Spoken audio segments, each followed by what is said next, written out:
magulang at pumulat, katugong sa mithiin. Kapit-bisig sa pagpapabasa sa mga bata. We are before, kumakalinga sa mga bata.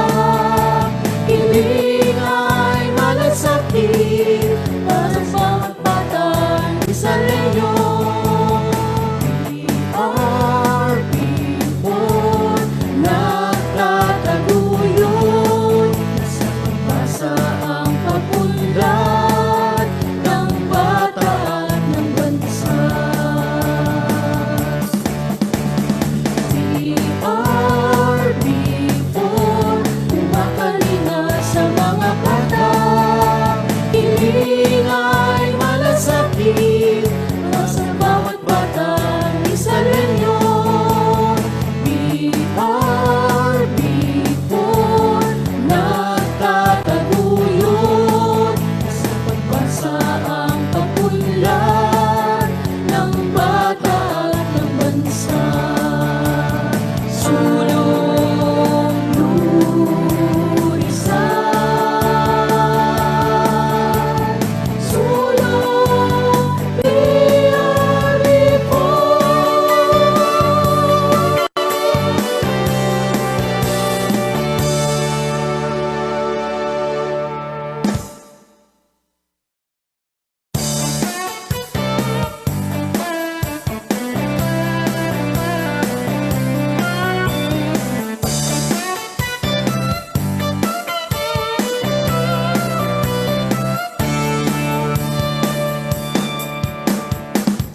Tara't lumahok sa mapusong at hikain ng lurisan.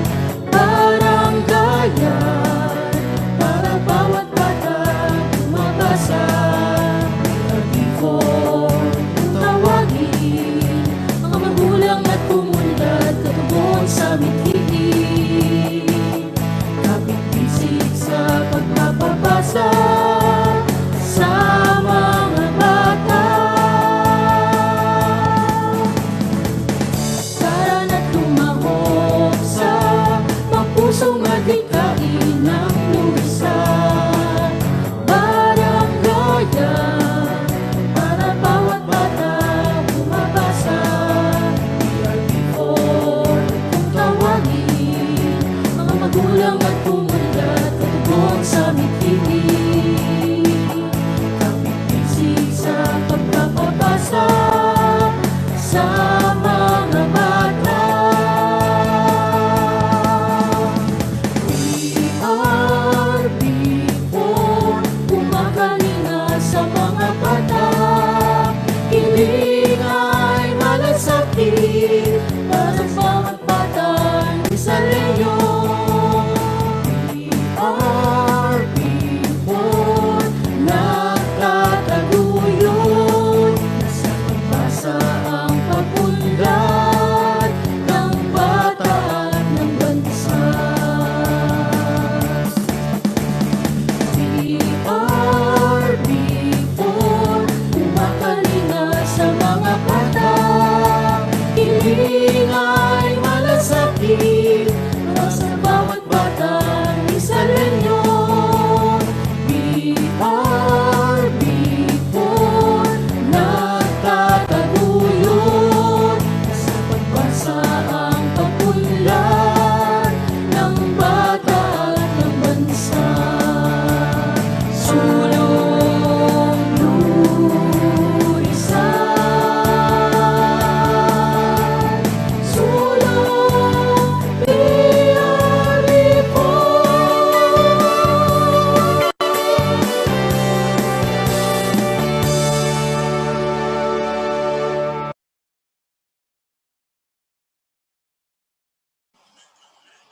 Good morning, everyone. Hooray, as our webinar is coming to one end. Today, we have our keynote speaker who will be discussing on the role of learning management system in teaching and learning, after which closing program and post-test will follow. Everyone, allow me to introduce our keynote speaker. Our speaker is a licensed educator, an English as second language teacher for both online and offline modality, and an instructor or safety trainer for oil and gas in Tafi Arabia Technical and Further Education Higher Institution, Saudi Arabia. He is currently finishing his Master of Distance Education degree at the University of the Philippines Open University. Ladies and gentlemen, please join me in welcoming Mr. Jerome L. Nunez. A virtual applause, please.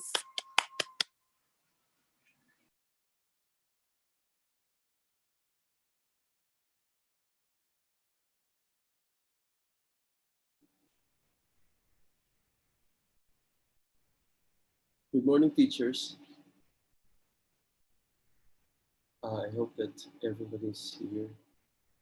Welcome to the last day of our webinars, series of webinars. Let me just share my screen. Okay. Kumusta po kayo dyan?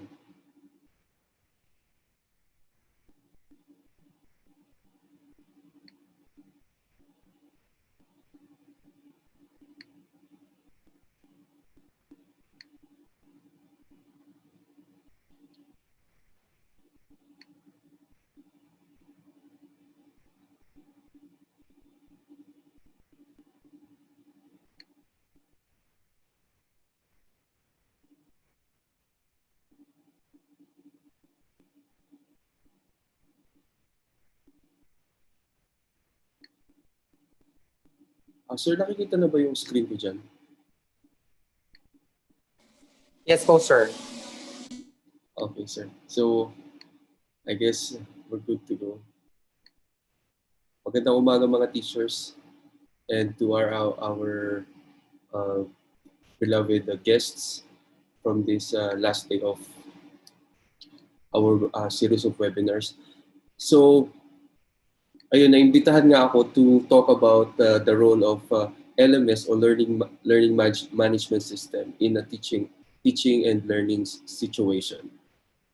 Ang ating topic ay iikot kung ano ba yung gamit ng LMS either for online and face-to-face classes. Dahil if we only know that LMS nagagamit din siya sa mga offline or sa tinatawag nating face-to-face classes. Hindi lang siya nagagamit sa online classes. But before that, since you have a lot of webinars, marami na kayong na-attenda ng mga webinars since the start of pandemic, let me just ask you now this question. I want you to go to menti.com. Based on the previous webinars that you have had, how confident are you that you could deliver ODL or yung online distance education? Sa mga teachers na nandito ngayon, I encourage you to participate. Sa palagay nyo, ready na ba kayo? Kasi halos ilang linggo na lang, mag-o-open na yung class, yung school year natin. So, how confident are you na magiging successful or na makakapag-deliver kayo ng klase ninyo, ng klase natin using this method, ODL? I want to have a share of your confidence level. I-share ko yung screen.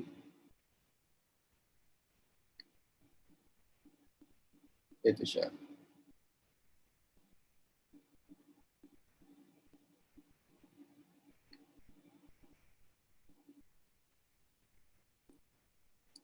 So ano lang to, parang survey lang. Tingnan lang natin kung ano nararamdaman ng mga tao ngayon.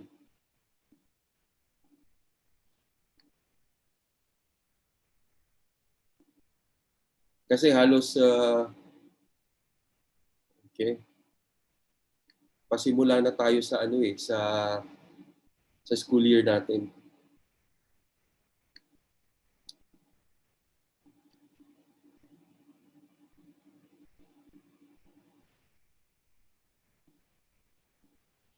Okay, so ang level natin is nasa 3.3. So parang Still nasa ano tayo, nasa gitna with 16 participants. So gaano ka confident ang mga Rizaleños, mga taga Rodriguez na mag-deliver ng ODL with all the webinars that you have had? 23 people right now with me.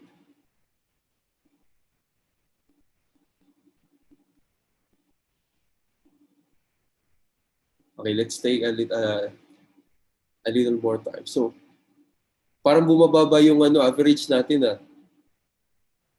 Okay, it was on 3.3 a while ago.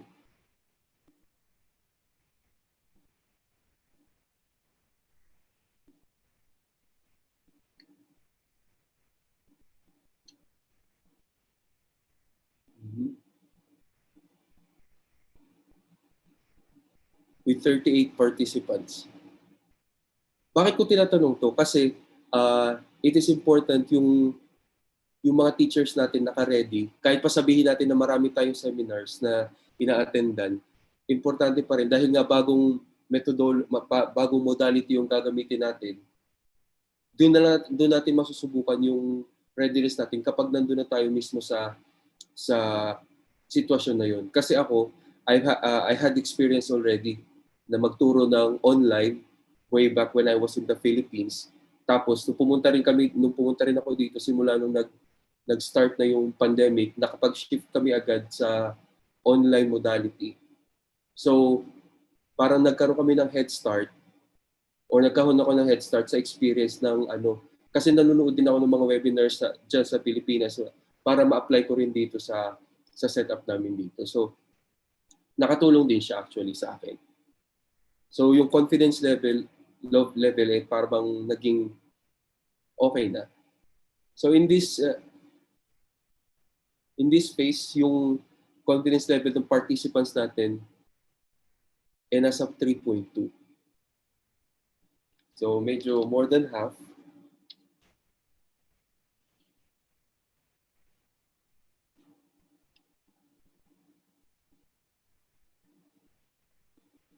Okay, thank you very much for participating, teachers. I think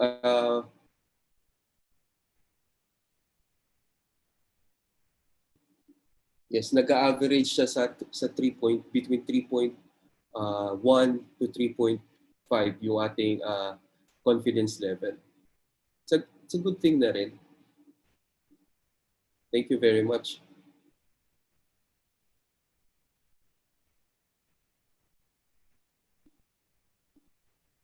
So now we're gonna be talking about the role of LMS. Okay? Marami na kayo na puntahan na LMS sa panahon ngayon or by this time, marami na kayong alam tungkol sa LMS. Pero ano ba talaga ang purpose niya? Bakit mayroon tayong LMS? Bakit kailangan natin to? So, I was a classroom teacher when I was there in the Philippines. I handled 4th grade and grade 7 before. So, yung wala din ginagamit na LMS and I can feel kung gaano kahirap talaga yung mag-handle ng mga records or ng mga learning materials na kung talagang mano-mano.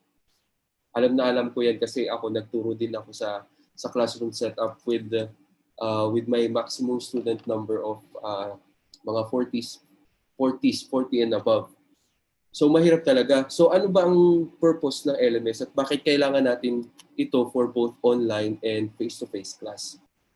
So sabi dito, the role of learning management system varies depending on organization objectives, online training strategy, and desired outcome. Since nasa education tayo, our outcome is to teach, or our objective is to teach our learners even in this situation.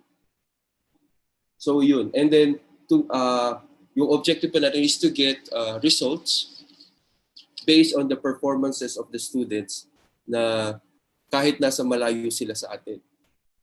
At ito yung nagagawa ng LMS. The next question would be, who can benefit LMS? Sino ba yung mga pwedeng gumamit ng LMS? Ito ito yung mga educational institutions kagaya natin na nasa DepEd or nasa CHED o mga nasa private institution. Sila yung pwedeng gumamit ng LMS, businesses and corporations, government agencies. Paano ginagamit ng mga businesses and corporation? Alam niyo yung pag pupunta kayo sa isang business establishment, tapos you will ask for your record, yung mga subscription ninyo. Part siya ng feature ng LMS. It keeps all the record of all the customers kung may record, nakikip man sila na record. The same with government agencies. Meron tayong centralized na records kung saan mas madaling i-pull out yung mga information ng mga customers or ng mga clients nila. Ganun yung nagagawa ng LMS. Pinapadali niya yung trabaho ng mga empleyado or ng mga teachers kung nasa school tayo. Pero paano nga ba talaga nakaka-benefit ito o nakakaganda ito sa trabaho ng mga teachers? So, bilang isang guro, kayo nasa public school, I am 100% sure na mas marami yung paperworks ninyo kesa talaga sa actual teaching. Dahil I have classmates naman na nakikita ko rin na sobrang dami nilang ginagawang mga paperworks. Ngayon, ang LMS, it will make your reporting or submission of LMS even better, even convenient. We will talk about the features of LMS later and how you are going to choose proper LMS that will suit to the needs of your institution. Okay? Now, LMS Deployment Option. Ano ba, saan ba natin pwedeng i-deploy yung mga LMS or what are the types of LMS that can be utilized?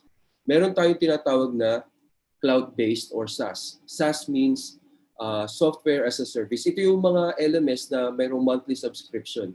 Yung monthly tayo nagbabayad, kagaya ng Google Classroom, may bayad yan monthly para to continue the service of G Suite. So, yun po yung mga cloud-based. Kung saan yung mga information natin or yung mga output natin, sinasubmit natin directly dun sa owner ng site at sila yung nagkikip nun. Yun yung tinatawag nating cloud-based. At ito rin yung mas common ngayon na ginagamit kasi hindi na siya kailangan mag-install ng apps o sa computer at saka more on 2.0 siya. Or yung mga mas tinatawag nating ready template ba. So ito yung mga cloud-based app. Monthly subscription kagaya ng Netflix, kagaya ng Spotify. So ito yung mga LMS na yun. What else is another type of deployment of LMS? Ito yung tinatawag nating self-hosted. Mostly yung mga self-hosted na tinatawag natin, ito yung mga sa mga business corporations, sa mga banking or corporation na specifically made for them. Self-hosted. It requires yung IT to know how kung paano mag-update, specific technical training. It is more complicated process kasi nga specific lang sa kanila. It is fitted kung ano yung kailangan nila or kung ano yung nature ng business nila. Self-hosted or sa mga government agencies na mayroon silang pa-training to keep the records. Yung mga call centers, meron din silang LMS kasi nga mayroon din silang mga training centers.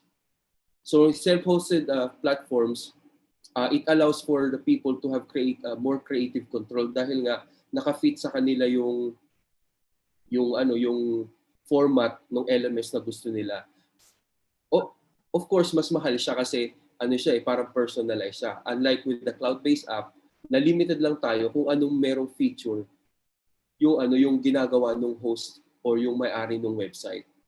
So yun po yung pinaka main difference ng deployment ng LMS. So mostly ngayon yung ginagamit natin kahit sa UP yung Moodle. Moodle is also a cloud-based app, but it is highly customizable. Mas madali siya, mas open source siya kaysa sa ibang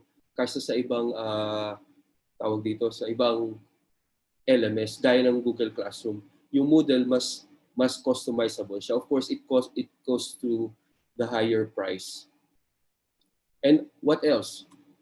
Meron din tayong tinatawag na desktop application. Ito yung mga LMS na kailangan i-download sa desktop bago mag-work. Kagaya ng Microsoft Teams na kailangan i-download mo pa for more convenience do sa mga gagamit. And then yung mga mobile devices. Yung mga suitable sa mga mobile phones natin. Now, the next question would be, why do we need LMS in the new normal? Ano ba yung mga gamit ng LMS natin ngayon? So nakita nyo na I have watched yung mga nakaraang webinar. Meron kayong Habyuban, Quipper, at meron ding Google Classroom. So pipili kayo dyan as an institution or individual school, pipili kayo kung ano yung pinakang suitable sa need ninyo at kung ano yung mas convenient, hindi lang sa inyo, pati doon sa mga bata. So let's see yung mga benefits na pwede nating makuha sa isang LMS. And then salain nyo na lang kung ano palagay ninyo doon sa tatlong yun na webinar ninyo nakaraan, yung magiging suitable sa inyo.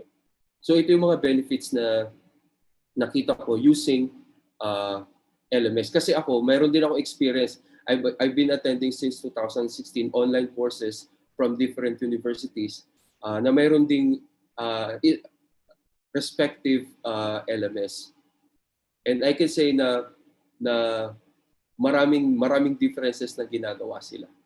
Now, let's start with the first benefit of an LMS. It organizes e-learning content in one location. Kung titingnan natin ng LMS, para siyang isa siyang malaking bag. Lahat ng gusto nating ilagay, doon natin na lang ilalagay. Hindi na tayo kailangan, okay, punta ka dito, i-download mo tong app na to, kumunay ka dito sa app na to para mabuksan mo yung video, mag-YouTube ka ganito. So, ang ginagawa ng LMS, nilalagay niya lahat ng kailangan ng school or ng mga learners sa isang site na lang.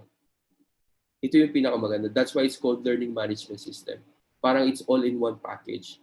So, yung palagay nyo ba yung LMS na pipiliin niyo or napupusuan niyo, kaya bang gawin yung ganitong feature? Yung ganitong task. So iyon po yung isa sa kailangan nating i-consider. So hindi na kailangang mag-risk ng mga estudyante na punta dito sa site, makakalimutan yung password, tapos mamamali ng submission kasi mali yung naibigay na link. So kailangan nating i-consider yon. And then the second would be, it provides unlimited access to e-learning materials.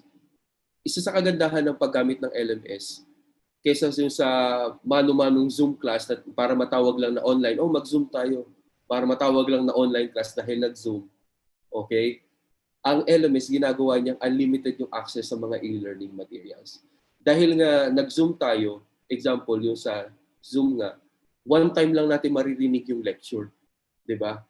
Kasi bawal namang i-record or kung i-record man baka mamaya madali ka pa niyan dahil sa Privacy Act, wala kang permit sa pag-record ng video, ng lecture.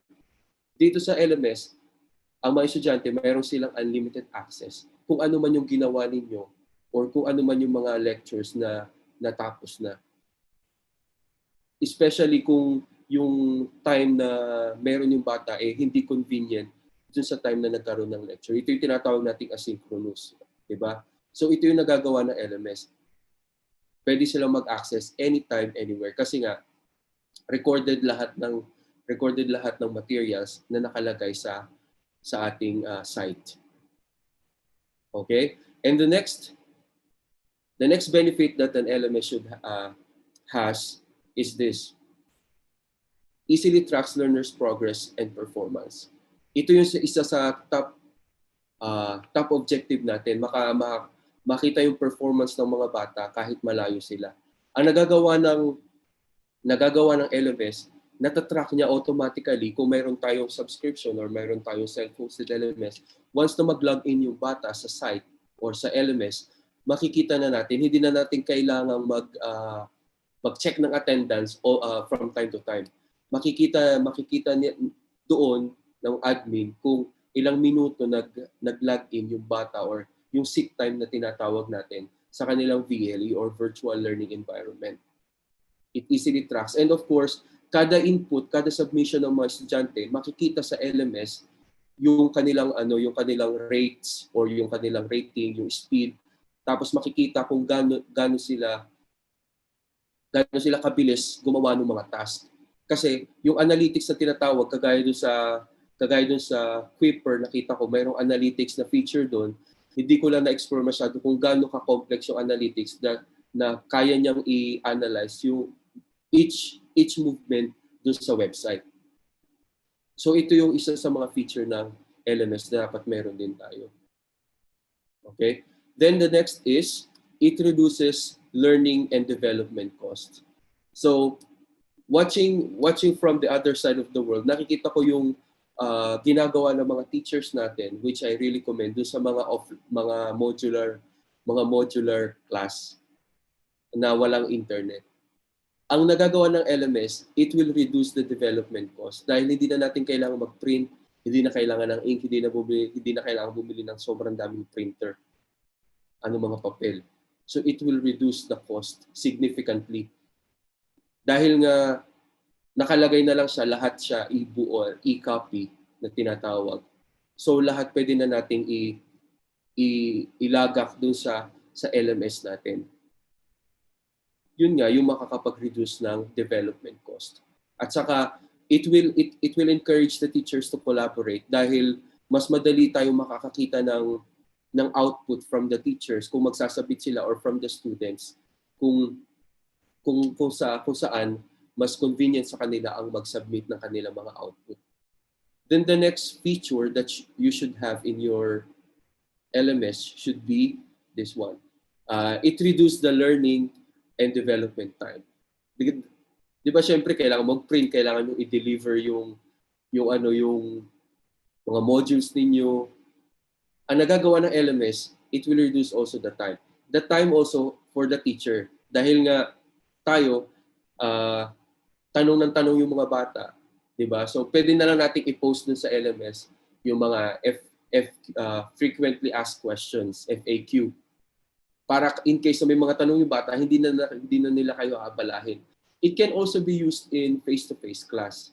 Dahil nga, mas maganda yung distribution ng materials, mas madali sa mga bata, kahit nasa classroom na sila, physical classroom, pag bumalik tayo, i-continue natin yung paggamit ng LMS dahil mas magiging convenient sa kanila yung pag-submit ng mga assignment. Hindi tayong mga teachers, hindi na natin kailangan maghawak ng sobrang daming papel, mag-save ng sobrang daming link, kumbaga, o mga PDF sa ating mga hard drives. Dahil nga, pwede na natin ilagak lahat sa LMS natin. At meron din man tayong feature sa LMS na pwede nating i-off kung hindi siya kailangan makita ng mga bata. So it will significantly reduce the development time of the teachers. And then, it can be also used in differentiated learning. Let's say, for example, you want to give your different learners with different kind of assessment. So, magagawa din ng LMS yan. Though may limitation siya, which we will be talking later. So, differentiated learning, pwede nating ibigay yung different types of assessment sa mga iba-ibang estudyante. Pwede tayong mag-assign ng different groups of learner kung gusto nating i-test kung saan ba pwede mag-perform yung makita yung performance ng mga bata sa different tests. I hope you got my point. So itong group A, example, gusto nating how do they perform in this type of test? And then group B, how do they perform in this different kind of assessment? So pwede nating gawin sa LMS yung mga ganyang features. And the next that we should have is this. It keeps organizations up to date with compliance and regulation. Ito, if we are following regulations or standards, just like what we are doing here, mayroon kaming particular standards na sinusunod. Kaya hindi kami pwede basta-basta magbigay ng information sa mga learners namin. Kasi yung field namin, oil and gas. So it's a really high-risk job. So kailangan nakadepende kami dun sa mga standards na ibibigay ng proponent namin or nung main contractor ba. In our case, in the DepEd, ito naman yung mga standards na ibibigay sa atin ng ating DepEd office. So it will keep us updated kasi nga mayroon tayong centralized network. Okay? What else? Why do we need LMS in the new normal? Ito pa yung isang reason kung bakit kailangan natin. It is quickly and conveniently expand e-learning courses. So, kung gusto natin mag-add ng mga courses, mas madali nating magagawa dito. Kagaya do sa mga senior highs, di ba, senior high school or sa higher education, meron that they have already the freedom to choose what course they like. So, mas madali tayong makakapag-add kung ang mga courses natin or subjects natin are ready made already. Kung kaya nating i-prepare in advance, mas madali natin siyang i-upload sa ating LMS at mas ma-expand yung learning ng mga bata. At saka mas madali yung distribution ng materials and then ng information. Kung may mga updates man, mas madali siyang maibibigay through LMS. Another thing, it integrates social learning experiences. So as the technology develops, mas madaling makapag-communicate yung mga learners. It's not just outside the LMS. Nakakapag-communicate na rin sila within the LMS itself. Kagaya nga yung ginagawa namin sa school kami ni na Mitch, nakakapag-usap na kami directly doon sa LMS na ginagamit namin sa university. Hindi na namin kailangan pumunta sa Facebook or sa ibang messaging apps. Kasi doon mismo, meron ng feature na kung saan pwede silang mag-message. I have no idea kung sa Google Classroom, there is only one feature where learners can communicate each other, which is through email. So, medyo another task pa for the students to do, pero it can be possible. Yun nga lang, hindi na siya direct PM, so they have to wait for the response kung mababasa man nung receiver yung message. Sa Kuiper and HubHuman, I have not seen the feature yet. So I hope meron din silang social learning experiences na pwedeng i-integrate kung saan yung mga bata pwedeng mag-share, may discussion forum, may collaboration sa mismong loob ng LMS. Ito sana yung mas maganda. Hindi lang yung ginagamit natin yung LMS sa okay, submit your homework. Hindi lang sana sa ganun.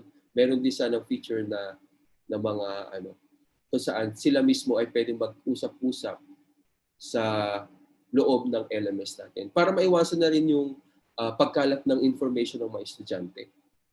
Kagaya nga dun sa amin nga, yung mga prof namin, hindi sila nagbibigay ng contact email. Kasi doon mismo sa LMS, doon nila kami kinakausap. Kung kailangan nila kami personally, i-PM lang nila kami. Or kung kailangan namin mag-email, that's the only time na optional na ibigay nila yung email or kukontakin namin yung mga staff nila para makakuha ng email para magkaroon ng submission ng personal email. So ganun siya na it will keep the learners and the teachers records more professional level, kumbaga. Hindi na kailangan ng social media network. Kasi yung nabanggit ko nga, yung tayong mga teachers, hindi natin kailangang i-display sa mga estudyante natin yung social media natin. Kasi security din natin yan as a teacher. Alam nyo na may mga bata ngayon, mamaya baka gawin pa tayong mga meme yan, di ba? Makikita yung mga pictures natin, nakikipag-birthday. So, screenshot nila tapos gawing meme. So, ayaw din natin makita yung two personal lives natin. So, dito sa LMS, pwede nating i-limit yung interaction nila with us by not providing the personal numbers or personal emails. And then the next feature that we should have is the portability. Ito tinatawag natin portability. Gaano ba ka-portable yung ating LMS? Suitable ba siya sa mobile phone? Suitable ba siya sa tablet? Kasi may mga LMS na it can only be open sa mga sa browser. And I guarantee you, having been studied online for since 2016, napakahirap gumamit ng LMS kapag walang mobile application. And take note, most of our students, ang meron lang sila ay mga mobile phone na different sizes and different technical specification. Imagine natin kung yung LMS na gagamitin natin walang mobile application, hindi siya flexible. So yung palang application, mas it will give already a burden to the learner. Okay sana kung lahat ng learners natin homogeneous na meron silang lahat na laptop. So kahit anong LMS pwede natin ipagamit. Pero kung mobile phone lang, I guarantee, sobrang hirap talaga. Being a student and being a teacher, both, na-experience ko kung gaano kahirap yung gumamit ng LMS na walang mobile application. So yung portability. Saka maganda rin sa LMS na kailangan nating yung adaptability ng LMS natin kung saan pwedeng i-open na lahat doon yung mga application or yung mga information na kailangan ng mga estudyante natin. Kagaya ng example, mayroon tayong gusto ibigay na PDF or PowerPoint presentation. Tapos yung LMS natin, walang feature na kayang i-open yung PowerPoint presentation or PDF sa loob mismo ng kanyang ng configuration o sa loob mismo ng LMS. So, mangyayari niyan, kung mayroon kang mobile phone, i-download mo pa, tapos kung yung PDF reader sa mobile device mo, kailangan mo pang i-install. So, it's another task for the student. It will add really a burden to the student. Example, yung PowerPoint. Binigyan mo ng PowerPoint yung mga bata. Okay, i-review niyo yung PowerPoint na ito. Hindi capable sa PowerPoint presentation yung cellphone ng bata, yung Android ng bata. So, paano na yan? So, hindi portable yung ating So, kailangan yung LMS natin portable na hindi na kailangan mag-download ng mga bata ng sobrang daming apps para ma-accommodate yung mga binibigay nating learning materials. So, yun yung mga kailangan natin i-consider. So, what now are the drawbacks of LMS, of using LMS? Of course, a thing is nothing without its drawback, right? Or mga disadvantage. Let's start with this first. First drawback. Online versus in the flesh. So, alam natin, it's always a struggle, it's always a question, yung assessment nga. I got you teachers, kasi ako na-experience ko rin. Let me just share my experience dahil nga nag-online teaching din noong mga nakaraang araw. Nagtuturo kasi ako ng first aid. So, paano ako magtuturo ng first aid online? So, mag-CPR ko online. It was really difficult to assess, especially kung hand skills or kailangan ng mga technical skills kasi hindi natin control kung ano yung gagawin ng mga bata on the other side of computer. Tapos magde-demo tayo. I guarantee, with my students, mga adults, I bet na pinagtatawanan nila kasi mukha akong ewan habang nagde-demonstrate nung first aid CPR. So, mahirap talaga siya. Pero there are ways naman, there are ways which I already discussed in other webinar before. There are ways kung paano tayo magbibigay ng authentic assessment sa mga learners natin. Kasi sa akin, adult yung learners ko. So, kailangan sa amin, more on skills. So, limited lang yung training na binibigay namin online sa kanila kasi more on skills sila. Isa yan sa mga drawback, yung assessment na kailangan natin ng hands-on skill. So meron tayong laboratory dyan, experimentation, physical activities. So yan yung magiging challenge natin. Paano natin magiging authentic yung learning experience.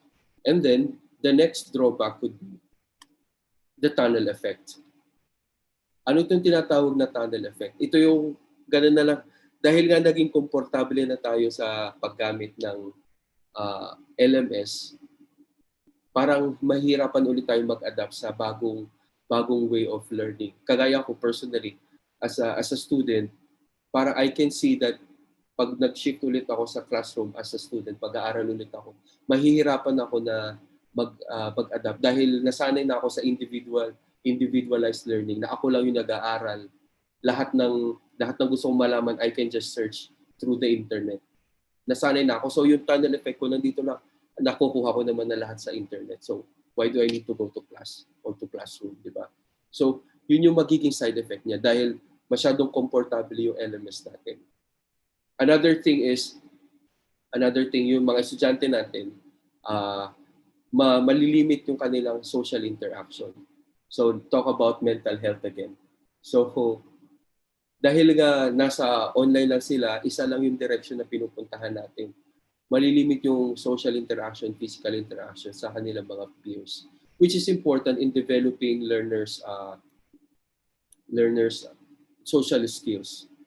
Pero given the situation nga dahil sa pandemic, we have to adjust and we have to find another way para at least hindi makalimutan or hindi ma-compromise yung mga skills ng mga bata na kailangan din nila in the future. The next is, of course, ito na yung our old-time problem, infrastructure and cost. So dahil sa situation ng infrastructure natin, magiging drawback sa LMS yung mga bata na walang access or mahina ang access sa internet. Plus the cost of internet itself. So yan yung drawback sa LMS. Not just the internet, also yung mga subscription. I don't know kung kaya ng mga districts or mga schools division na mag-subscribe or mayroong specific na recommended ang DepEd na gamitin na LMS, or you have freedom to choose whatever you want. So wala namang 100% free na LMS na pwedeng gamitin tayo. So kailangan talaga mag-invest tayo to have convenience to sa pag-deliver ng lesson natin. It's a drawback dahil nga additional gastos yan. Okay? And ito pa yung drawback na isa sa mga drawback na nakikita ko rin. Ito yung open source versus closed source LMSs. So, if you compare open source and closed source, yung open source, ito yung parang Android apps or parang Windows app na mas highly customizable.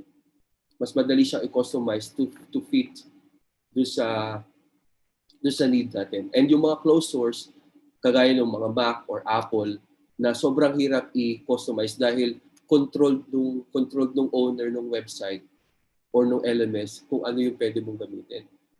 So, it is in your own prerogative kung anong pipiliin niyo, kung open source or closed source.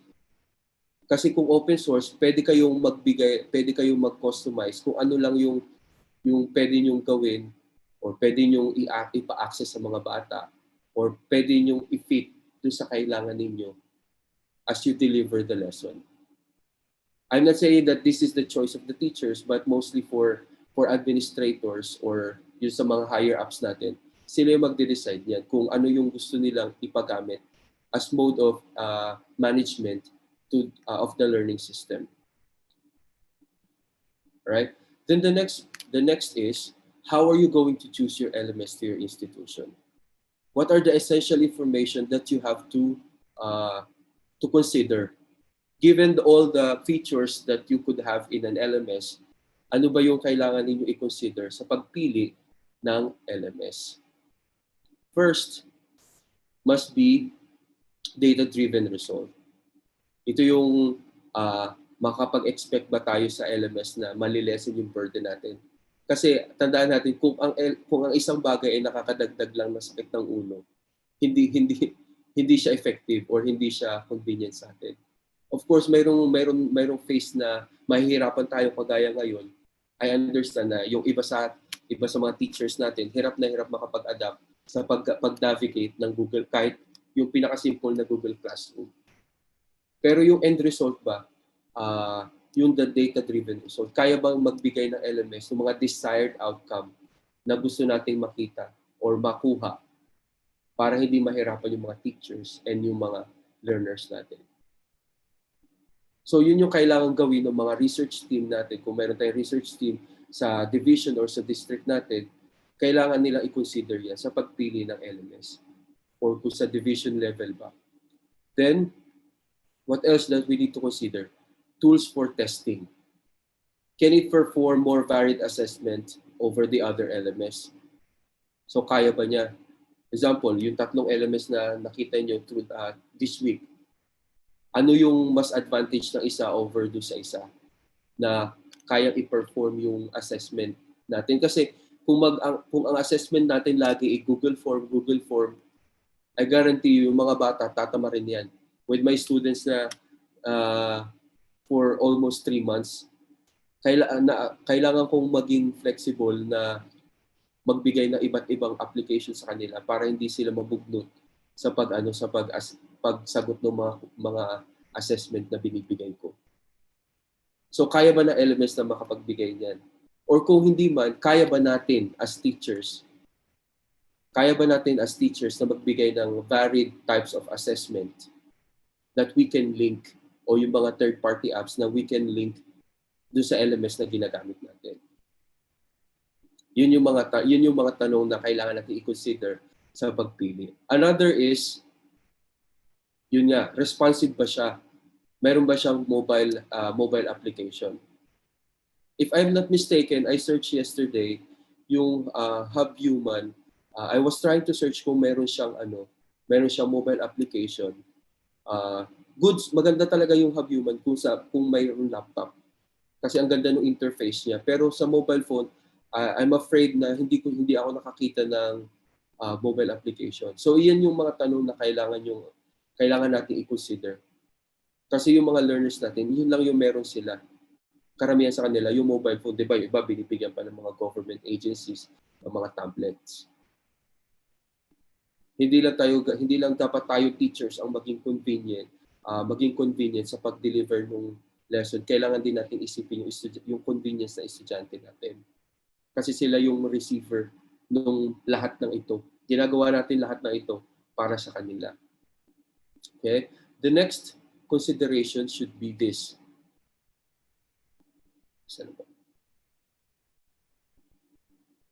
Customization, option, and then integration. Kagaya na banggit ko kanina, kaya ba ng LMS natin na maging customizable sa different levels of learners natin? Meron tayong K-12, meron tayong higher education. Kaya bang i-customize ng LMS natin, o kaya ba natin i-customize to fit doon sa sa learners natin? At kaya ba natin i-customize para ma-accommodate natin yung mga modular learners natin? Kasi pwede rin naman silang gumamit ng LMS kahit wala silang access na internet, at doon na lang sila mag-submit in case na mayroon silang time na mag-access.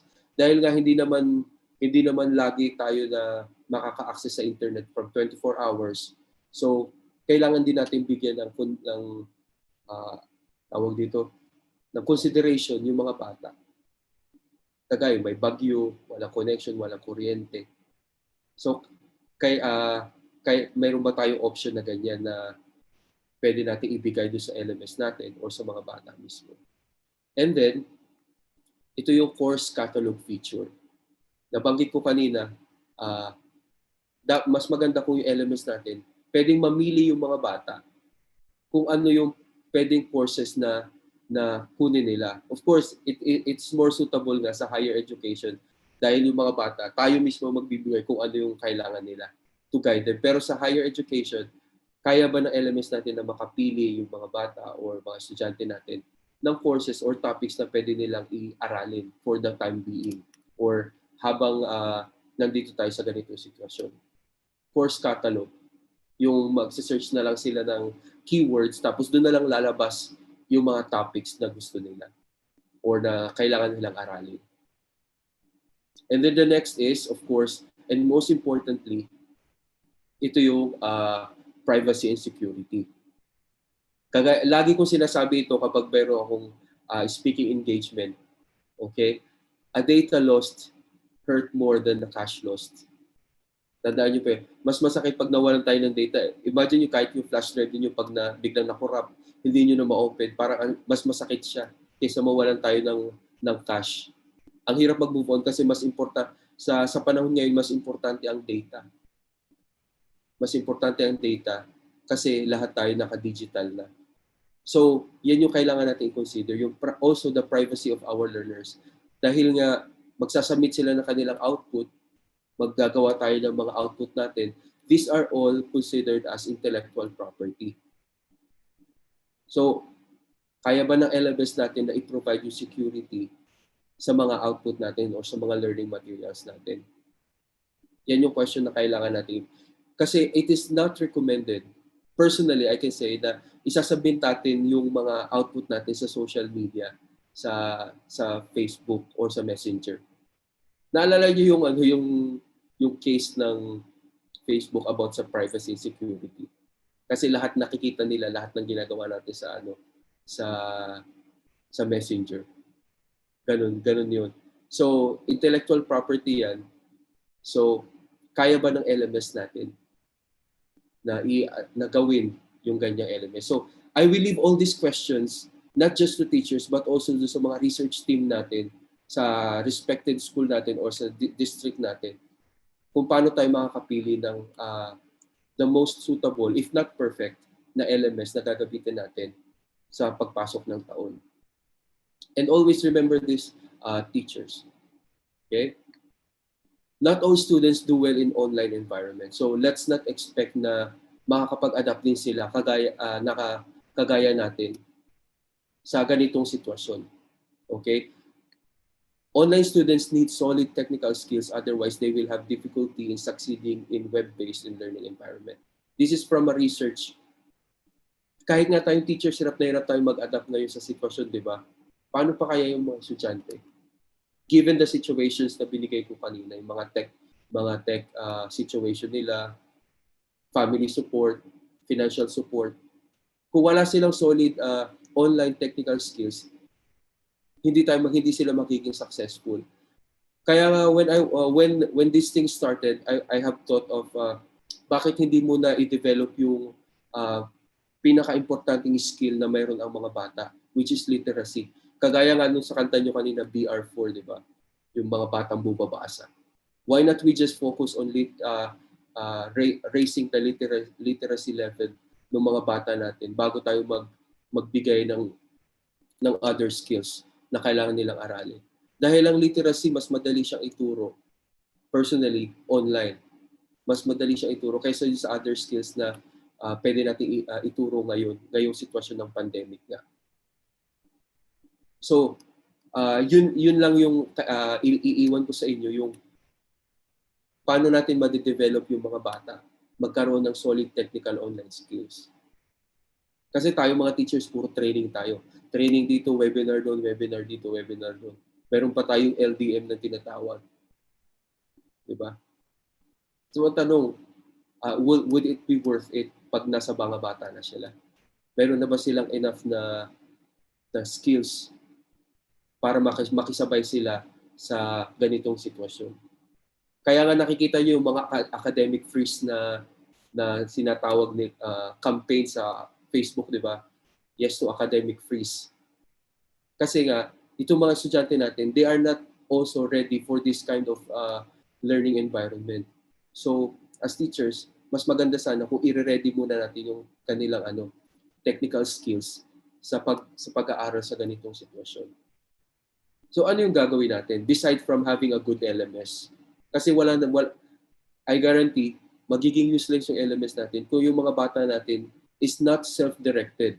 Kung wala silang motivation sa sarili nila.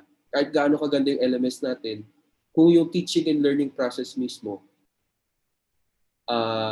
hindi effective or wala silang skills, kahit yung teachers natin hindi develop yung skills sa ganitong sitwasyon, maaaring mag-fail yung maaaring mag-fail yung modality na ginagamit natin ngayon. Which is the thing that we don't want. Diba?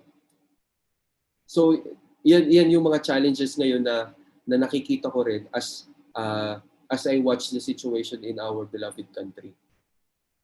Yun nga, paano natin i-develop yung skills. Now, let's talk about alternative LMS. So, kasi yesterday, this week, yung topic natin, Prepare, You Have Human, and Google Classroom. Ano ba yung mga alternative LMS that I could give you? Ito nga yung tinatawag natin, yung pinakauna yung Moodle. Ito yung pinaka-popular sa lahat ng LMS dahil it's highly customizable. Sobrang complicated siya kasi mas marami siyang ways to customize. Kaya mas marami siyang repetitors na tinatawag. As yung mga IT may mga know-how ng paggamit ng Moodle, mas madali nilang i-customize siya kasi alam na nila. Pero tayo mga teachers, kahit ako nung inaaral namin ito ni Mitch, nahirapan din ako sa pag-customize ng isang learning course gamit ang Moodle. Pero pasasalbat kung ito yung gagamitin natin, mapapractice din natin ito. Pero I guarantee na mas maganda rin itong Moodle kasi may experience na kami sa paggamit, which is really, really convenient kasi meron siyang mobile app, may tablet app, at meron din siyang, pwede rin siyang i-browse sa mobile browser kung yung mobile app is hindi suitable. And then another app, this is also, I think, monthly subscription. Then the second alternative LMS that I can suggest is the Litmus. Oh, nakita nyo naman yung price. It's from $6 per user if you have 1,500 to 1,000 users. Maganda rin yung Litmus app kasi very interactive yung kanyang interface, lalo na sa mobile application. Para kang nasa social media lang. Kagaya ng Edmodo. Mas marami siyang mas customizable siya in terms of mobile use. And then the next, ito yung Violet LMS. Ito, maganda yung presyo niya kasi $1 per user lang. Mas mura siya pero I haven't seen yung feature niya kasi very limited yung videos niya na nasa YouTube. Violet LMS. Pero based do sa mga blogs na nabasa ko, it costs $1 per user. So that's roughly between 48 to 50 pesos a month sa isang bata. So tingnan na lang natin, i-search na natin or kung may time na kausapin yung By the way, Violet LMS is based in India. And then next we have yung Talent LMS. Talent LMS, ito sikat din to, pero it's a little costly kaya hindi ko na nilagay yung presyo. And then we have Edmodo. Edmodo, ito yung para di siya social media na ginagamit. Pero yung yung price niya, mukhang hindi pang private school yung price niya. So you know what I mean already kung sinabi pang private school. So thank you very much, teachers. I guess that would be my talk about the role of LMS in our teaching and learning. I will be encouraging questions now with our host para at least try nating sagutin kung ano yung tanong ng mga teachers in terms of LMS use or online teaching and learning. Thank you very much. Okay, thank you, Sir Jay, for such informative discussion on learning management system. Okay, teachers, if you have some questions, you may write your questions in the comment section, and then I'll be reading that one so that Sir Jay could answer your question. Thank you. I encourage everyone to have question dahil magandang platform nga ito na mayroon tayong dahil may experience din ako, I will try to give kung ano yung kaya kong ibigay na sagutin sa inyo.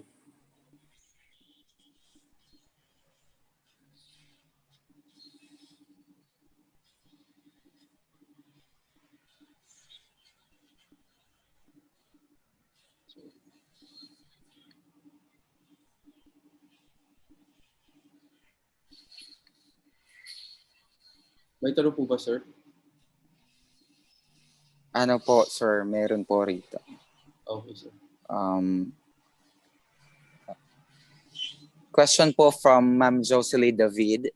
Sir, meron po kaya kayong naka-table form po ng mga comparison of the features of the different LMS? Right now, ginagawa ko yung comparison based on yung mga na-experience ko lang na LMS, kagaya ng I can provide you. Okay, sir. Thank you. Another question from Ma'am Andrea Angeles. My daughter uses Moodle in school. Pwede po ba siya sa Android phone? Oo, pwede siya sa Android phone. Meron siyang application sa Android phone na pwede niyo i-download kahit sa iOS. Meron din siyang application. Pwede siya i-download. Okay. Pero by the way, sorry sir. Kailangan kung gagamitin niyo yung sign in kayo through the app, mayroon siyang host, parang domain name na kailangan i-login niyo muna para makakonect kayo sa app kasi kailangan i-connect ng app yung content dun sa domain na meron yung school na ginagamit nila. Yun po. Okay, thank you, sir. Thank you, Ma'am Andeng. Another question from Evangeline Alegre, sir. How po kayo nagturo ng performance task online katulad ng sinabi niyo kanina? Yung performance task ko, kasi yung sitwasyon ko dito, yung mga babae estudyante ko. So, dito sa Saudi kasi, alam niyo, very conservative yung culture nila, hindi pwede makita yung mga babae. So, ang ginagawa ko, since ESL yung hawak ko that time, nung nagtuturo ako ng back to normal na kami dito, so nasa face-to-face ulit kami. So that time, nung nagtuturo ako, mostly recorded yung kanilang output, voice recording. I use Bucaro.com to get their recordings. Hindi na nila kailangang i-upload yung mismong file. Kung hindi, link na lang yung binibigay nila na sinasubmit nila sa Google Class. Yun yung pinaka-best kasi nga limited din yung galaw ko as teacher. Bawal ko silang makita. So, yun yung pinaka-best na pinapagawa ko sa kanila. Kung kailangan nyo naman talaga ng performance task na makikita nyo sila, pwede nyo gawin siguro yung you can set a schedule na mag-conference kayo. Kung one by one, kung talagang gusto mong personalize, one by one, hindi public yung bata na makikita na maggagawa ng performance task, pwede nyo mag-schedule ng video call, ganyan, na kayo lang talaga. Parang sa classroom, gusto mo makita yung estudyante mo mag-perform, nahihiya siya, personal mo siyang kakausapin na makita. So, ganun po yung ginagawa ko. Okay, thank you, Sir Jay. Question from Ma'am Jade Cinco, sir. What do you think is best LMS for us in the public school? Yun po yun din yung iniisip ko kung ano ba magandang LMS. Kung ako tatanungin yun, syempre maganda yung Moodle, pero dahil nga sa limited yung natin, yung resources natin, pupunta tayo kung ano yung recommended ng DepEd, nung kanilang sila yung nagbabayad. Which is, I don't think, I know, hindi ko alam kung ano yung recommended sa inyo. Pero sabi nga nung mga nakaraan, gagawin yata kayo ng Google Classroom. So let's just maximize kung ano yung features ng Google Classroom. Kasi kung ako Moodle talaga yung isa-suggest ko kasi very convenient siya. Very secure also. Okay, sir, thank you. Question from Ma'am Chris and Tony Friendship Vlog.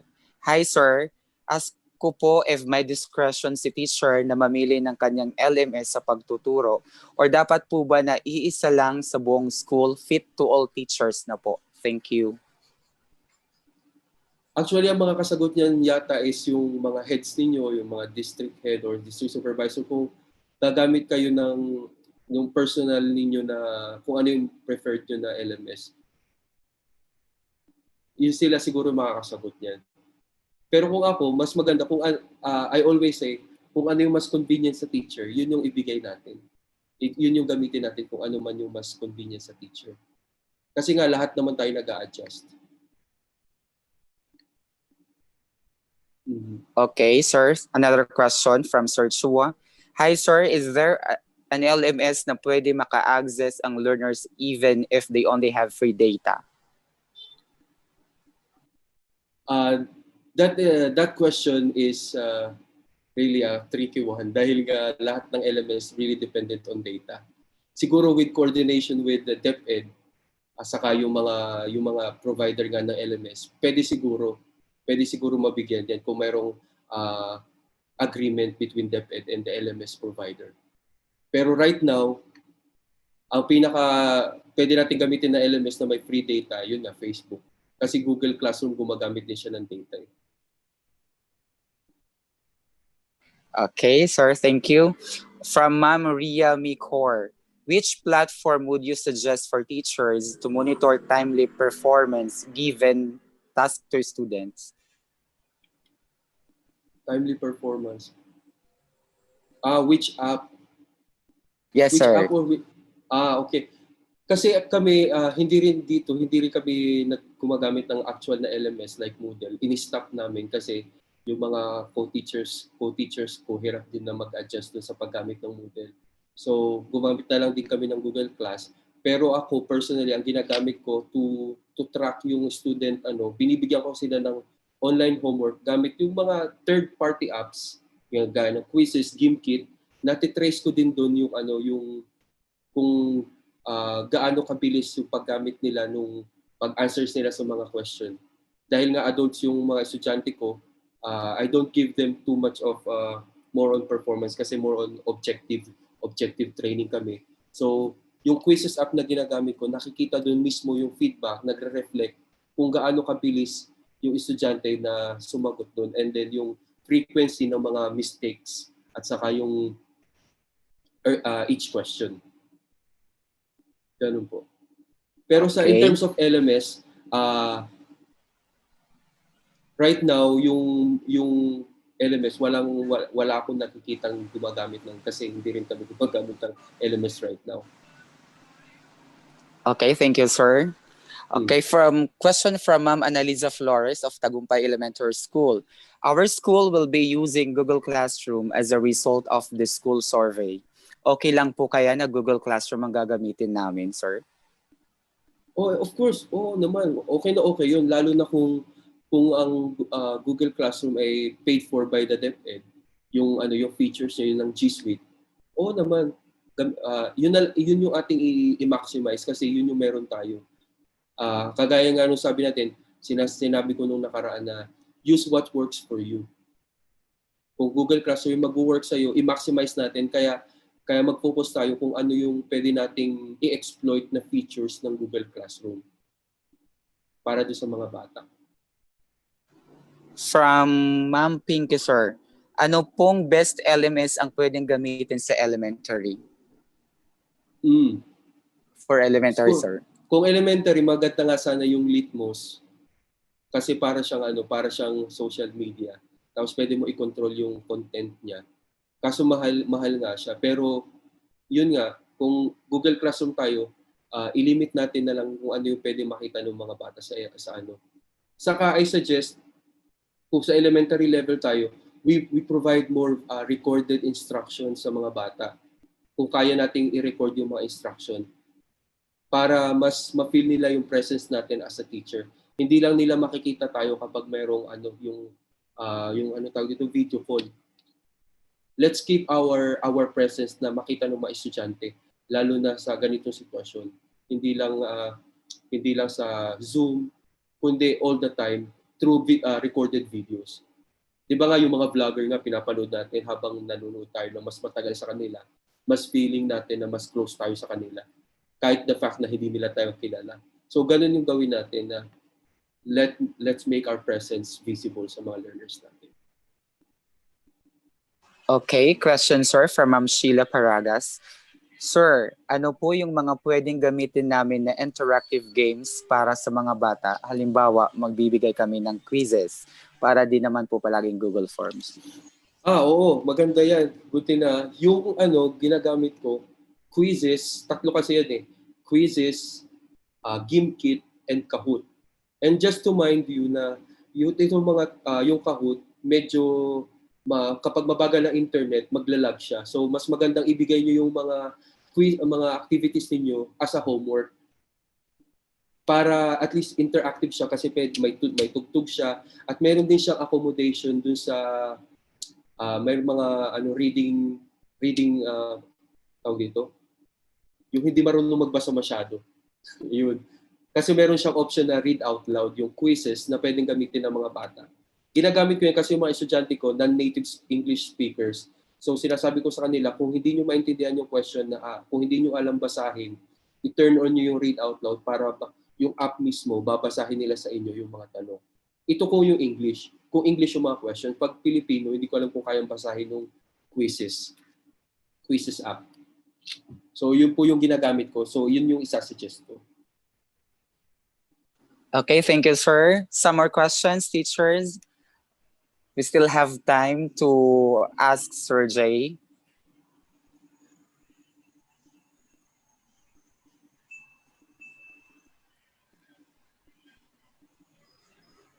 Kindly post na lang po sa comment section po yung mga tanong. Wala pa pong nagtatanong, sir. Ito may nabasa ako. Sir, I will use Google Meet and I will record the entire session. Should I ask for an e-copy of the parent-guardian permission? Hanggat maaari po, kung gagawa po tayo ng mga recorded na makikita yung mga bata, let's ask permission sa mga parents natin. Kasi kasi yun nga yung Data Privacy Act, lalo na mga minors yung estudyante natin. And let's not make our sessions public, kumbaga ba. Kasi nga, yun nga, yung, alam niyo naman yung issue sa atin sa Pilipinas, yung mga bata na i-expose, di ba? So, ayun, let's ask permission sa mga parents kung okay sa kanila. Kaya ang maganda dyan, kung may LMS, kung recorded man siya, nandun lang siya sa loob ng LMS, hindi siya mapapublic kagaya ng YouTube. Kahit pa sabihin natin na nakatawag dito, naka-unlisted siya, pero kapag may link ka, wala na, ma-access na siya kahit saan. Basta may link ka lang. Sa LMS, hindi ka makaka-access ng mga recorded videos.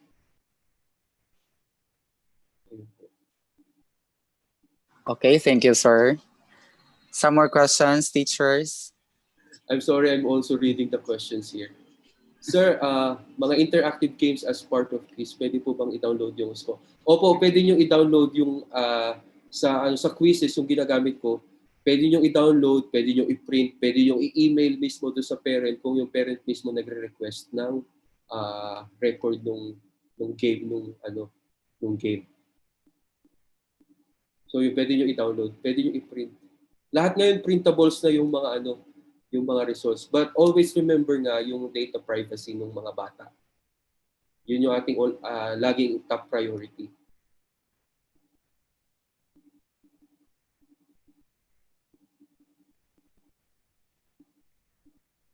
Ayun po.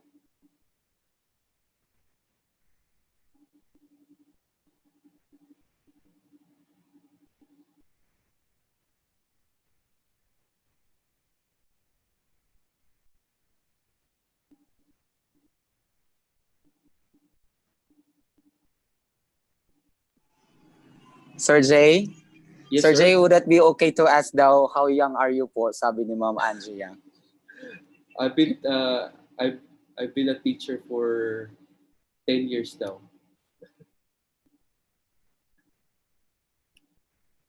10 years na po akong teacher. Pero ang ano po, kasi pa iba-iba po ako ng field ng teaching. Kaya yung experience ko, medyo na rin, yung vertical yung yung teaching experiences kasi nagturo ako ng mga bata, nagturo din ako ng mga high school. Tapos ngayon, mga adult yung estudyante ko. Both offline and then online.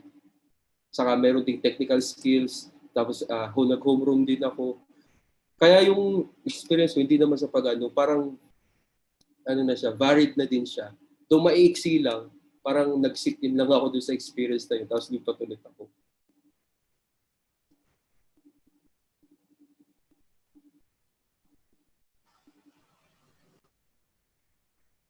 Aside from Kahoot, ano pa po ang yung isa, sir?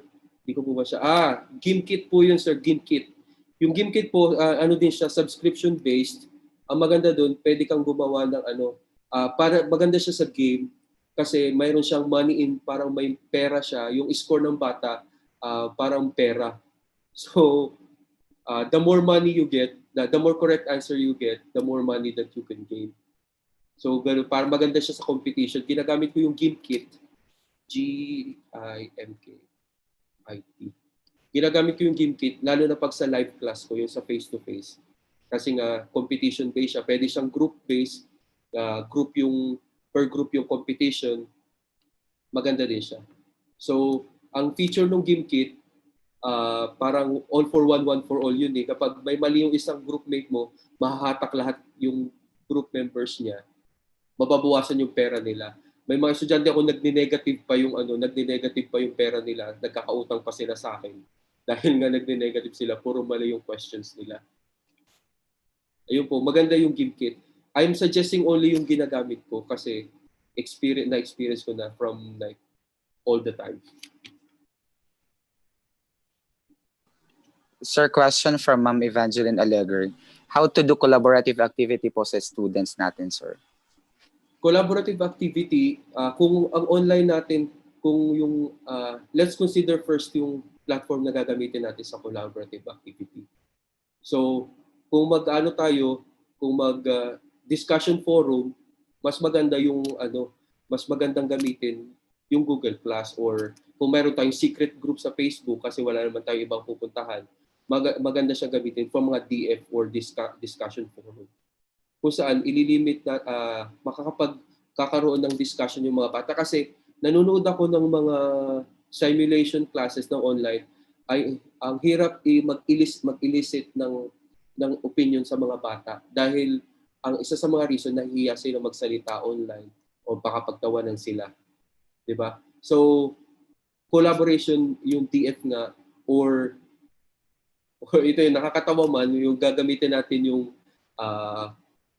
collaboration kung saan yung mga bata magko-cover sila ng mga talk show, mga ganyan, tapos sila mismo mag-uusap through online, tapos isasamin nila sa inyo. So just be creative.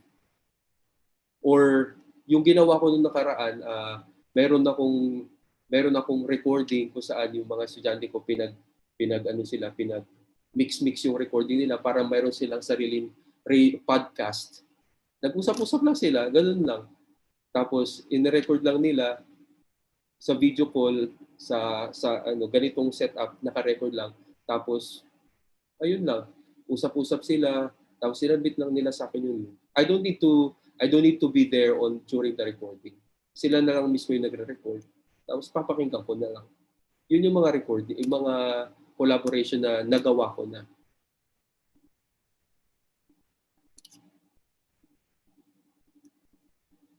Ayun po.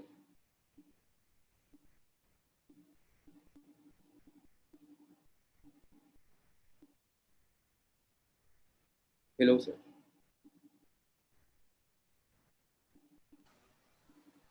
Okay, teacher, some more questions?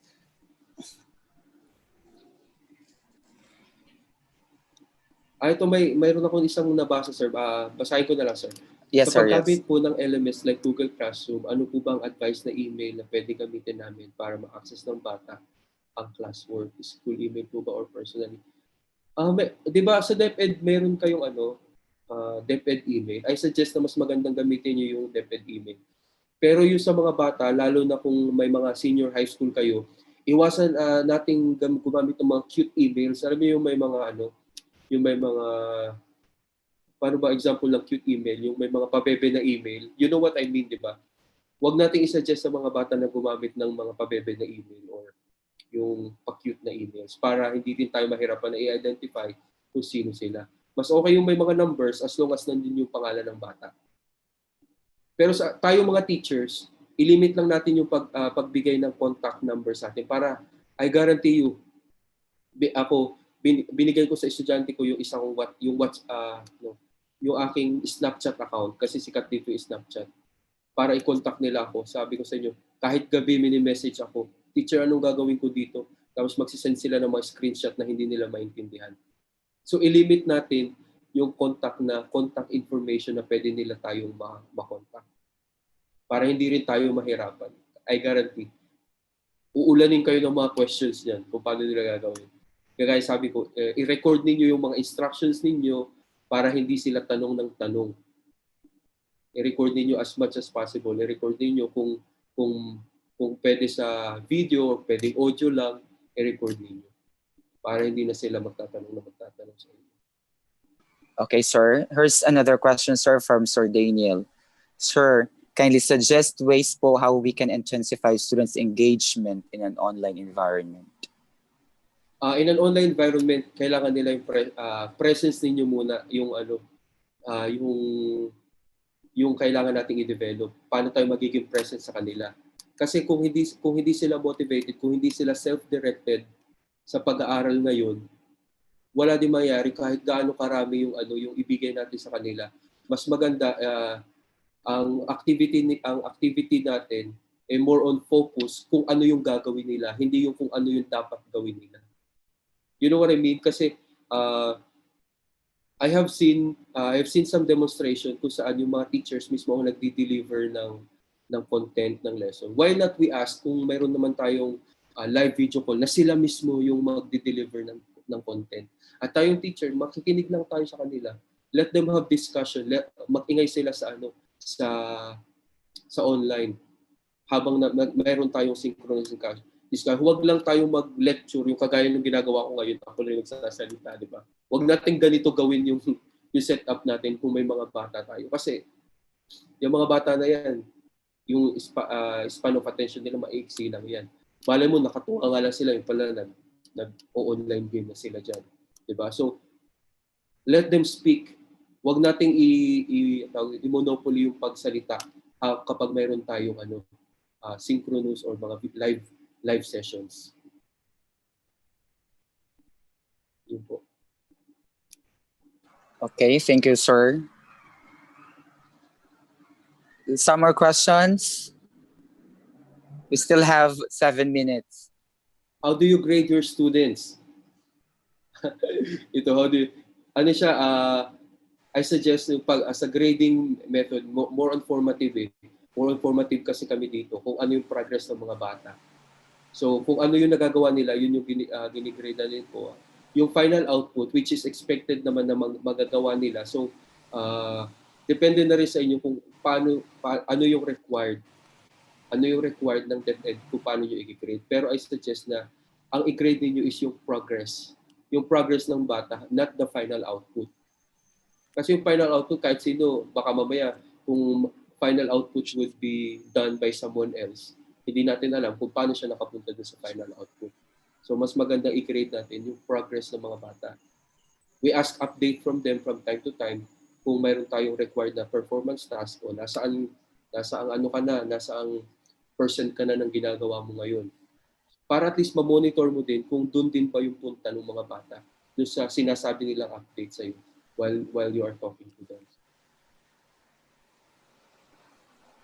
Okay, thank you, sir. Here's an appreciation post from Ma'am Rina Amoroto. Thank you so much po, sir. I learned a lot from this webinar. Thanks to all of the speakers. All the elements discussed here are good. Thank you, Ma'am Rina. From Ma'am Nelia Ong, thank you for the informative talk, sir.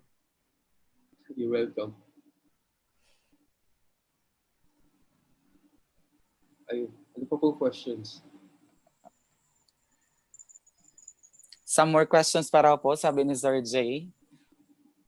So ayun, natanong lang ni kanina ni Mitch, siya, yung Vucaro, yung feature ng Vucaro, maganda siya kasi link lang yung ibibigay ninyo sa mga bata. I-click lang nila yung which uses very low data yung Vucaro kasi audio recording lang siya. Hindi niyo na kailangang i-upload. Directly nasa cloud na yung nasa cloud yung recording niyo. So maganda siya. Lagi nilang maririnig yung boses. Para siyang voice message. Another thing, before I forget, na pwede nyo gamitin kung talagang gusto natin makatipid sa data, yung Telegram app, para siyang WhatsApp, na pwede kayong gumawa ng channel doon. Actually, recently ginawa ko din siya, na-discover ko lang din siya. Kasi ang ginagawa ko, every time na may klase ako, sinesend ko sa mga estudyante yung mga reviewer.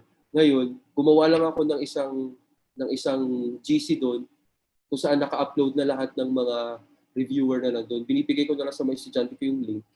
And take note, ang maganda nito, hindi natatabunan yung mga nilagay ko kasi yung mga bata, yung mga estudyante ko, hindi sila nakakapag-reply dun sa link na binigay ko. Makikita lang nila, pwede lang nila i-download.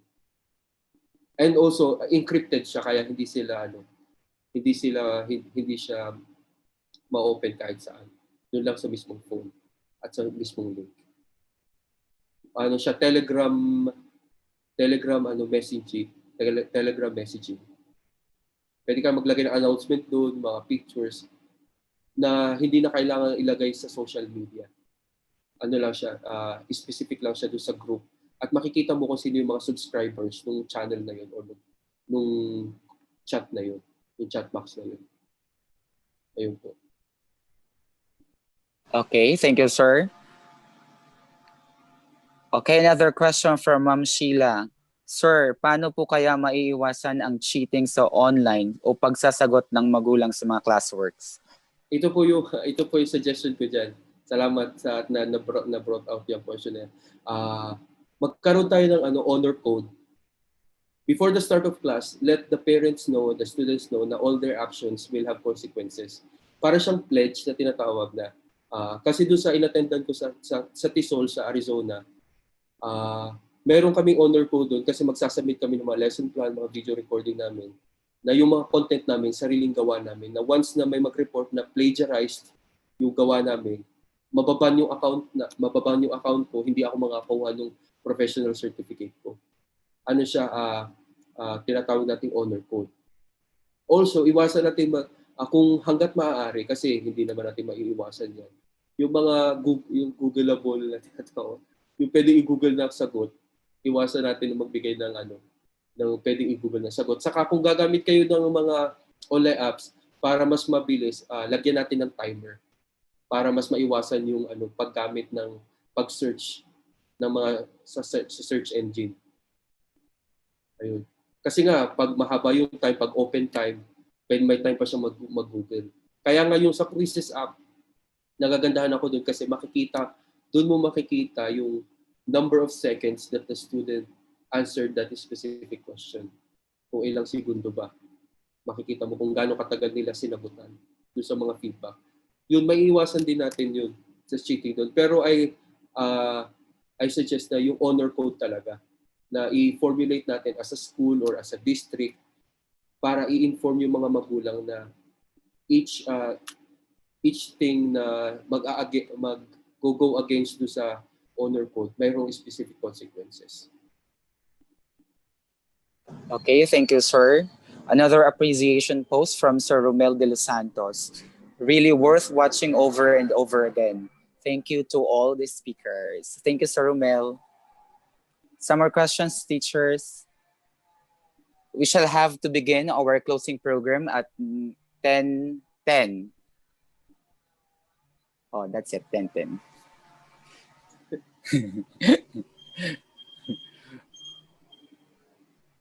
Sir, may question po dito.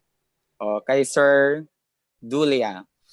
Meron po bang LMS na may detailed grading system sa recording ng performance ng mga bata? Yun po yung kailangan na i-research ng research team kasi hindi ko po alam kung paano yung grading system ng DepEd.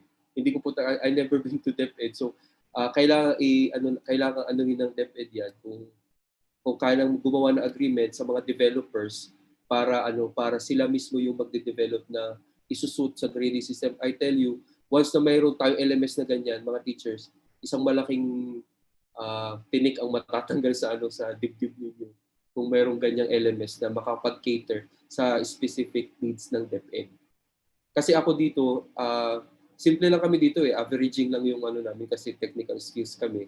Averaging lang yung ginagamit namin. So, additional and division and that's it. Pero sa DepEd, I think na kailangan po ng mga talagang higher ups yung mag-decide po yan to fit the standards of DepEd.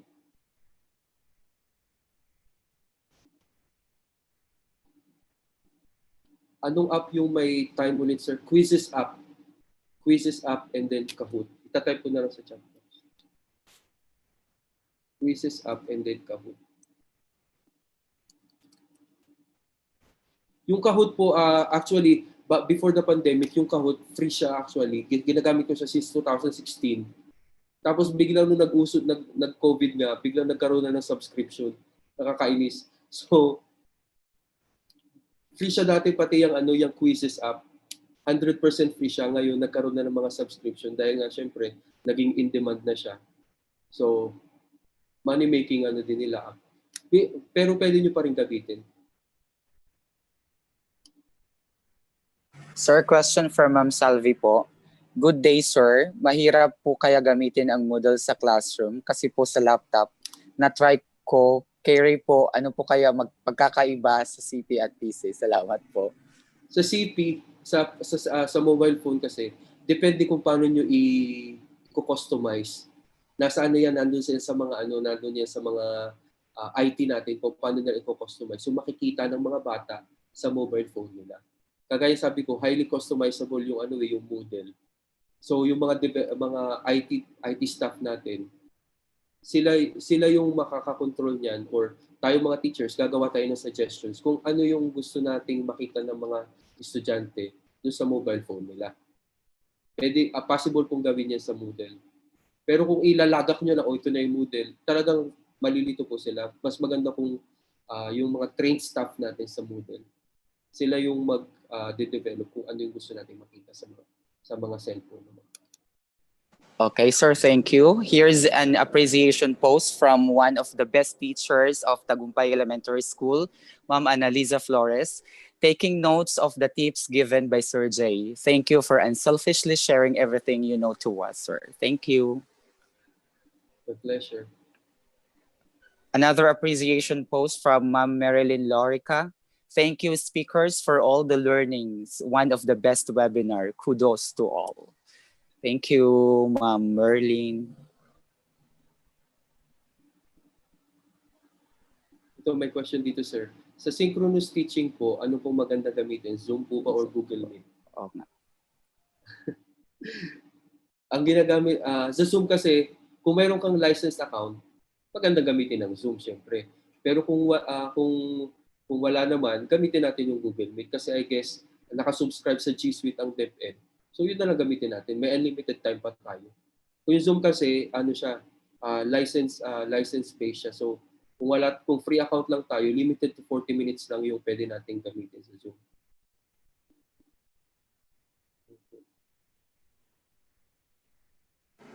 Okay. So while we are waiting for some questions from our teachers, magbasa po muna tayo ng mga appreciation posts.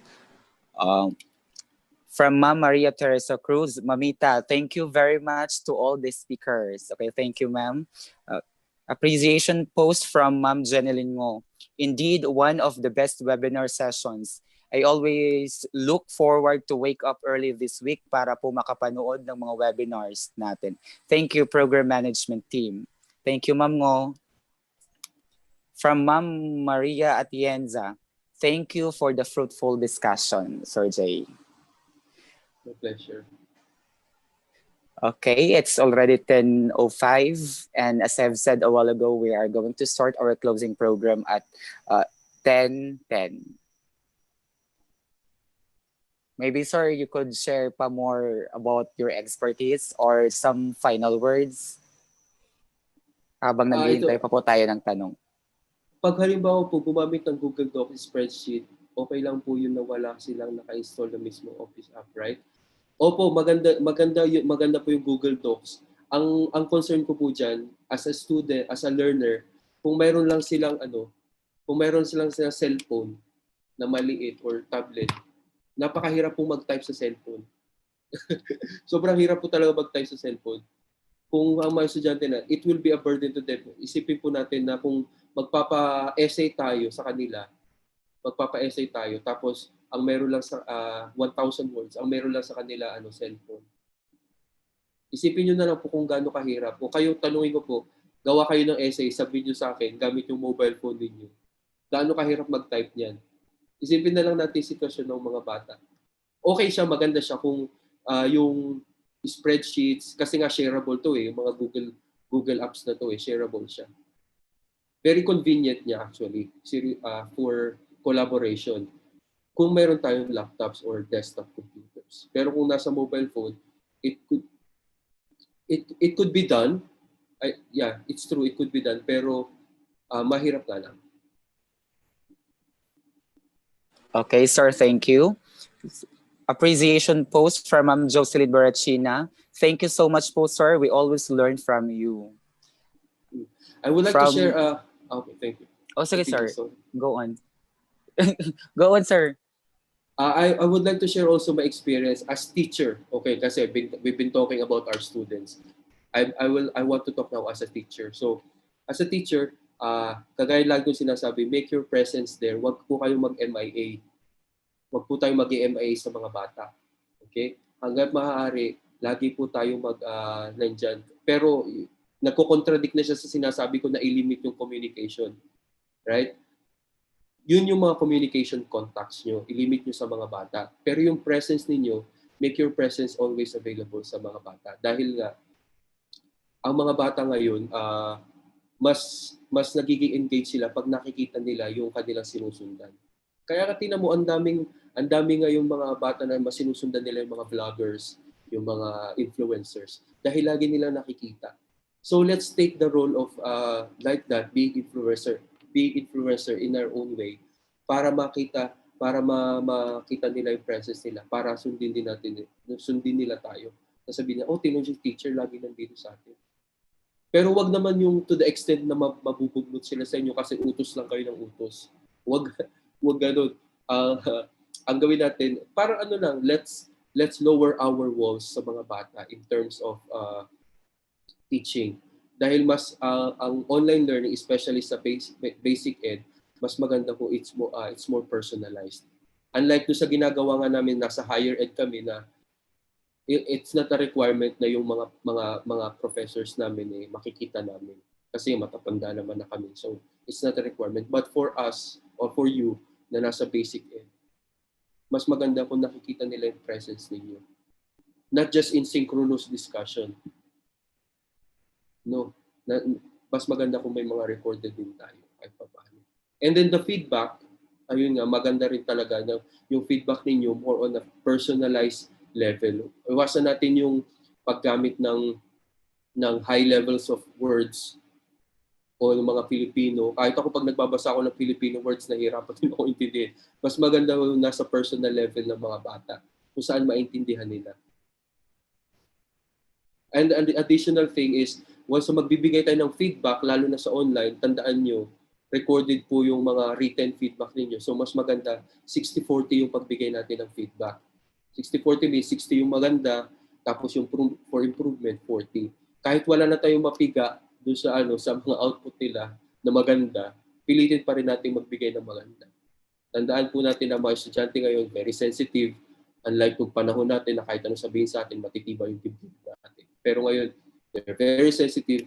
So mas maganda kung bigyan natin sila ng more on encouragement or mas magagandang pananalita. Okay, thank you, sir. Sir, there's a pahabol question here from Ma'am or Sir Bon Torres. We try to explore Kahoot, sir. Ang problem po is hindi ko po magawa na ang mga quizzes ay ma-view in a single screen, including the options. Talaga po bang need ng dalawang device? Nasaan po yung question? Basahin ko. Ito. We try to explore Kahoot, sir. Ang problem ko, hindi ko makagawa ng quizzes na may single screen. Meron siya. Actually, preview mo siya, makikita mo siya doon. May time po ba tayo, sir? Yes, sir. Try ko lang ilagay yung quiz. Meron siyang time doon na pwede mo makita at the same time yung question and choices. I-share screen mo lang sa mga bata or kung gusto niyo na i-assign niyo siya as homework. Pero yung as homework sa Kahoot kasi kailangan naka-download yung app kasi hindi mo siya magagamit sa website. Yung feature na na homework feature niya. I-login ko lang yung account ko tapos i-share ko.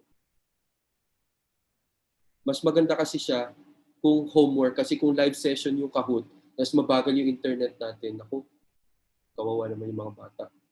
Naubos na yung time, hindi sila nakasagot, mali na sila. Laging ko lang po, try kong pakita, binibilisan ko na lang po. Share ko.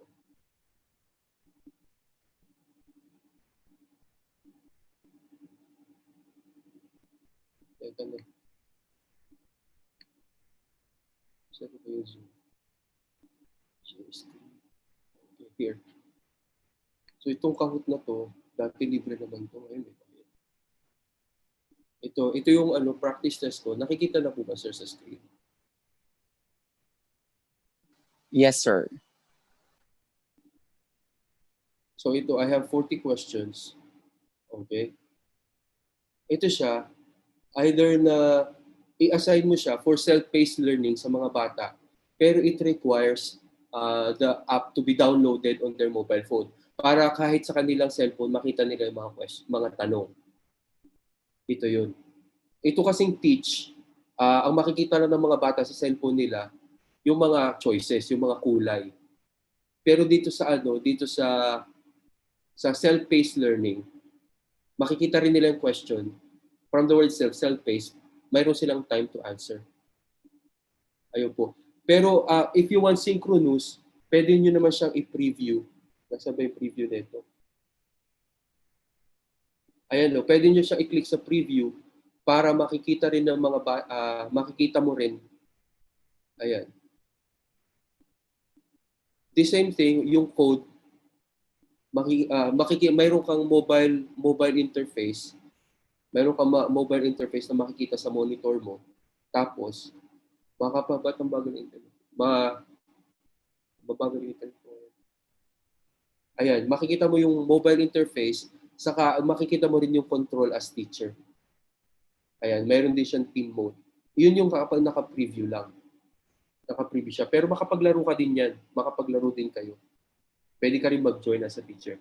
Pero yun nga, yung isang feature na tinanong kanina,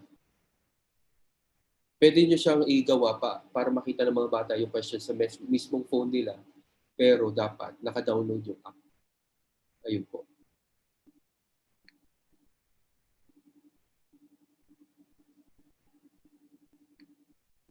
Okay, thank you, sir.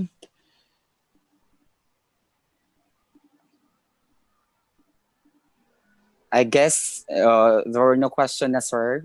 Most of the posts here are appreciation posts coming from our teachers and administrators from different schools. Okay, from Registrar MHNHS. Thank you so much from Montalban Heights NHS. It has been a fruitful week. Kudos to all speakers and program management team. Thank you, Tagumpay National High School. Thank you po. Okay, from Sir Abel Aquino from General Leserio Geronimo Memorial National High School. We thank you all so much for this productive 5-day webinar. More power po to all facilitators and program management team. Thank you. Okay, everyone, thank you. Sir Jay, thank you for sharing your expertise. Mamich, could we move to the closing program?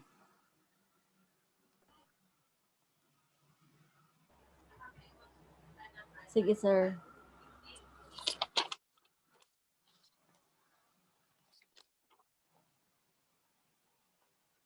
Okay, our 5-day webinar has come to one end, and I can say that we have waive the intricacies of the rather volatile, uncertain, complex learning environment beset with doubt and fear. So thank you to our speakers, our ICT coordinators, the program management team. So today we are going to have the closing program. And to begin, everyone, let us sing a Makabayan song, the AVP leading, and will be followed by a prayer, which will be given by Miss Abigail de la Cruz, Member Technical Committee.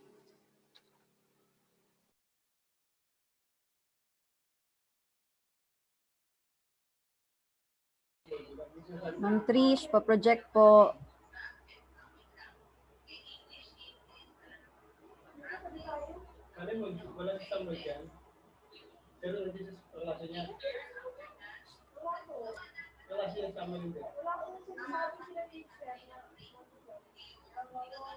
Hindi, ang tanong ko, kaklase niyo siya ng Samuel. So, may nakikita ka. Saka yung admit mo.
Ma'am Trish, proceed na po tayo dun sa Kabayan Song. Third slide po.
This will be followed by a prayer, which will be given by Ms. Abigail G. De La Cruz, Member Technical Committee.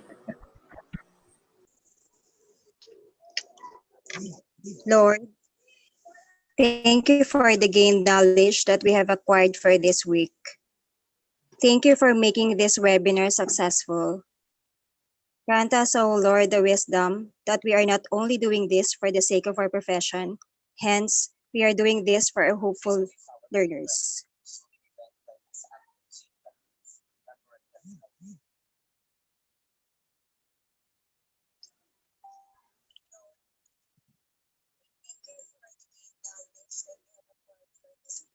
With your divine guidance, may you deluge us different strategies that will make us our teachings more effective and efficient despite of our new normal situation. We know that there will be more challenges to come, but please, O Lord, give us the strength to carry on. And whatever comes along, please help us bear in our minds that nothing is impossible without you. All this we pray and humbly beg to you, O Lord Jesus Christ. Amen. At this juncture, ladies and gentlemen, let us hear an impression from an outstanding teacher in the division of Rizal, a master teacher too of San Jose Litex Senior High School, the good-looking Dr. Jericho D. Sabado.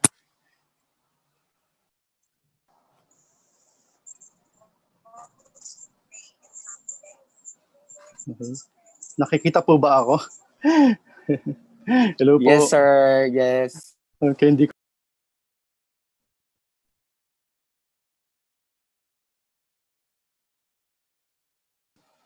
Doc Jack, wala ka pong audio.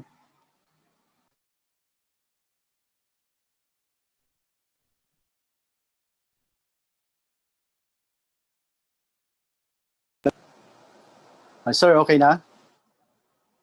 Oh, yes, sir. Loud and clear. Okay, sir, thank you. Good morning.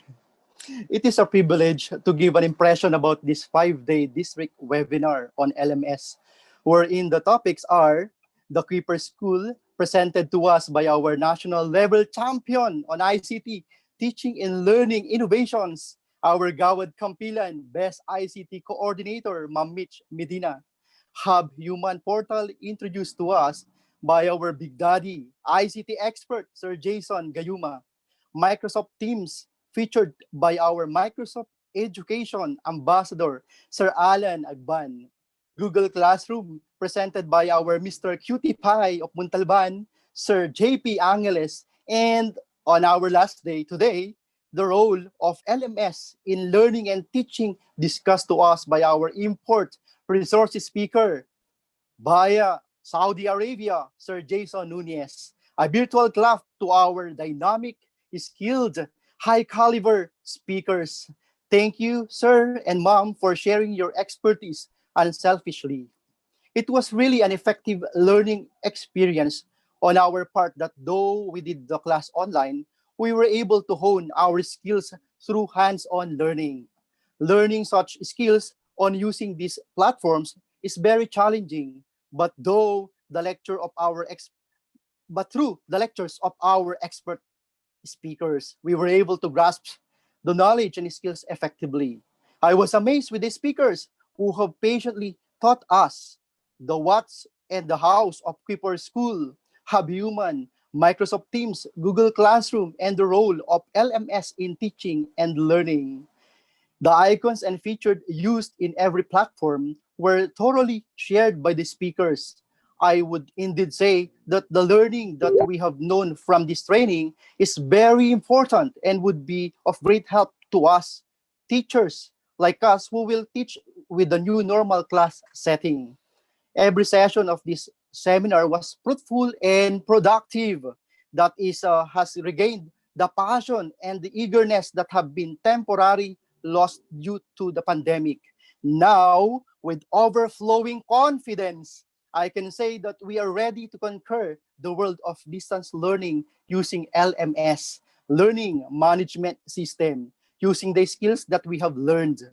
How lucky we are, because there are genius people, the ICT, who developed this online system or softwares, for it will still help us to achieve quality education in spite of trial like this. Education really will find its way. Thus, let us join hands to help our students to pursue their dreams, help them realize that nothing will hinder them in realizing their dreams share them the passion. We remain true to our living legacy of Tatak Rizalenyo, Gurong Montalbenyo, with the heart and mind for our learners. This serves as our main vehicle as we tackle the challenges of new normal with a fresh point of view and compassionate hearts towards nurturing and transforming youth today. Before I end, shout out to my principal, Sir Leandro Di Matusinos, my co-teachers in San Jose Litex Senior High School, our PSDSS, Sir Fredelito Cabalang, Ma'am Priscilla Jose, and Ma'am Cristina Camarce, and of course my auntie, Mrs. Lolita Cruz, and all the principals and participants. And lastly, congratulations to our program management team. Kaya natin to. Sulong Rizal, Sulong Edukalidad. Thank you and God bless us all. Mabuhay po. Salamat. Thank you, Doc Jack, for such comprehensive and overwhelming impression. Thank you.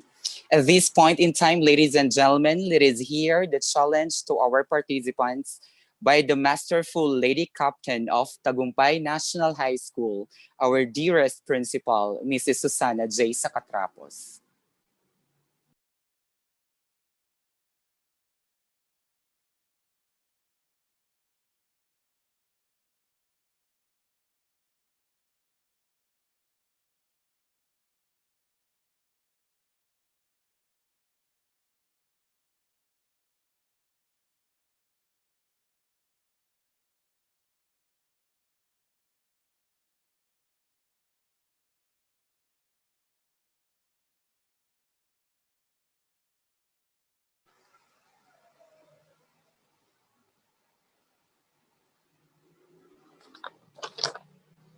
Again, thank you, Doc Jack, for such comprehensive and overwhelming impression. As I've said a while ago, there is here the challenge of uh, the Lady Captain of Tagumpay National High School, our dearest principal, Mrs. Susana J. Sacatrapos.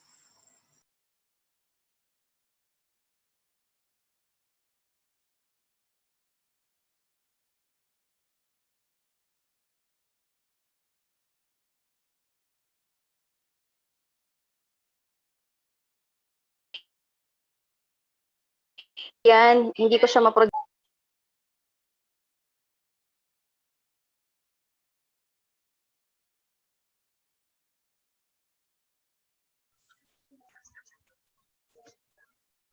Hello, ma'am. Ila-live ko na lang ba? Hello, Ma'am Mitch. Opo, Ma'am Su, hindi ko po ma-project. Sige, i-live Thank you ko na. po. Sige. Opo. Bahala na kasi maingay ang ano. Okay. So, to our SDO Rizal officials, to Sir J.R. Durusan, our division IT expert, to our PSDSS, Ma'am Maria Cristina Sicamarce, Sir Fredelito B. Cabalang, and Ma'am Priscilla Viose, and of course to my fellow school heads, elementary and secondary, and to all the teacher participants of this 5-day webinar. Good day, everyone. Allow me to commend our 5 ICT coordinators, or shall I consider them EdTech specialists? They deserve the connotation of being an EdTech specialist. Ma'am Ann Michelle Medina, Sir Jason Gayuma, JP Angeles, Sir Alan Agban, and say Jerome Nunez, an import from Saudi Arabia. The maximum use of technology is an amazing advantage of the new normal, though its applicability is not new in the field of education. Thus, I am sure you have realized the beauty and the power of the different types of e-platforms and digital tools within this 5-day webinar. Due to our intense aspirations for our learners, we educators have taken a lot of initiatives in technology in the service of personal needs and society for effective delivery of teaching and learning process. It's important to note that we have taken a lot It's important to note that in these trying times, the pivotal role of teachers is at the peak because we cannot afford to see our learners forgetting their dreams and losing their hopes for better tomorrow. As what Ma'am Christina Camars has stated during our opening during our opening program on her opening remarks, that based on survey, 76.7% of our teachers in our district represents those who do not have experience online distance learning. Thus, this webinar has been realized. The challenge is on your hand to bring your significant learnings into your ODL classes and even in your MDL classes if possible. Likewise, we also challenge all of you to be generous enough to share and guide our fellow teachers to become knowledgeable in the use of e-platforms. I hope that within this school year, we can conduct an activity where you will have an opportunity to share your best practices and positive feedback on the utilization of technology. This is indeed a concrete evaluation of the good results of this webinar. LMS pa more? Sana all marunong mag-LMS. Sulong, Blue Rizal. Happy Teachers Month to all. Mabuhay po tayong lahat at maraming salamat po. Okay, thank you, Ma'am Susan. And for the acceptance of challenge from the school leaders and administrators, please welcome the highly esteemed principal of General Leserio Geronimo Memorial National High School, Dr. Ismalia Picabalang.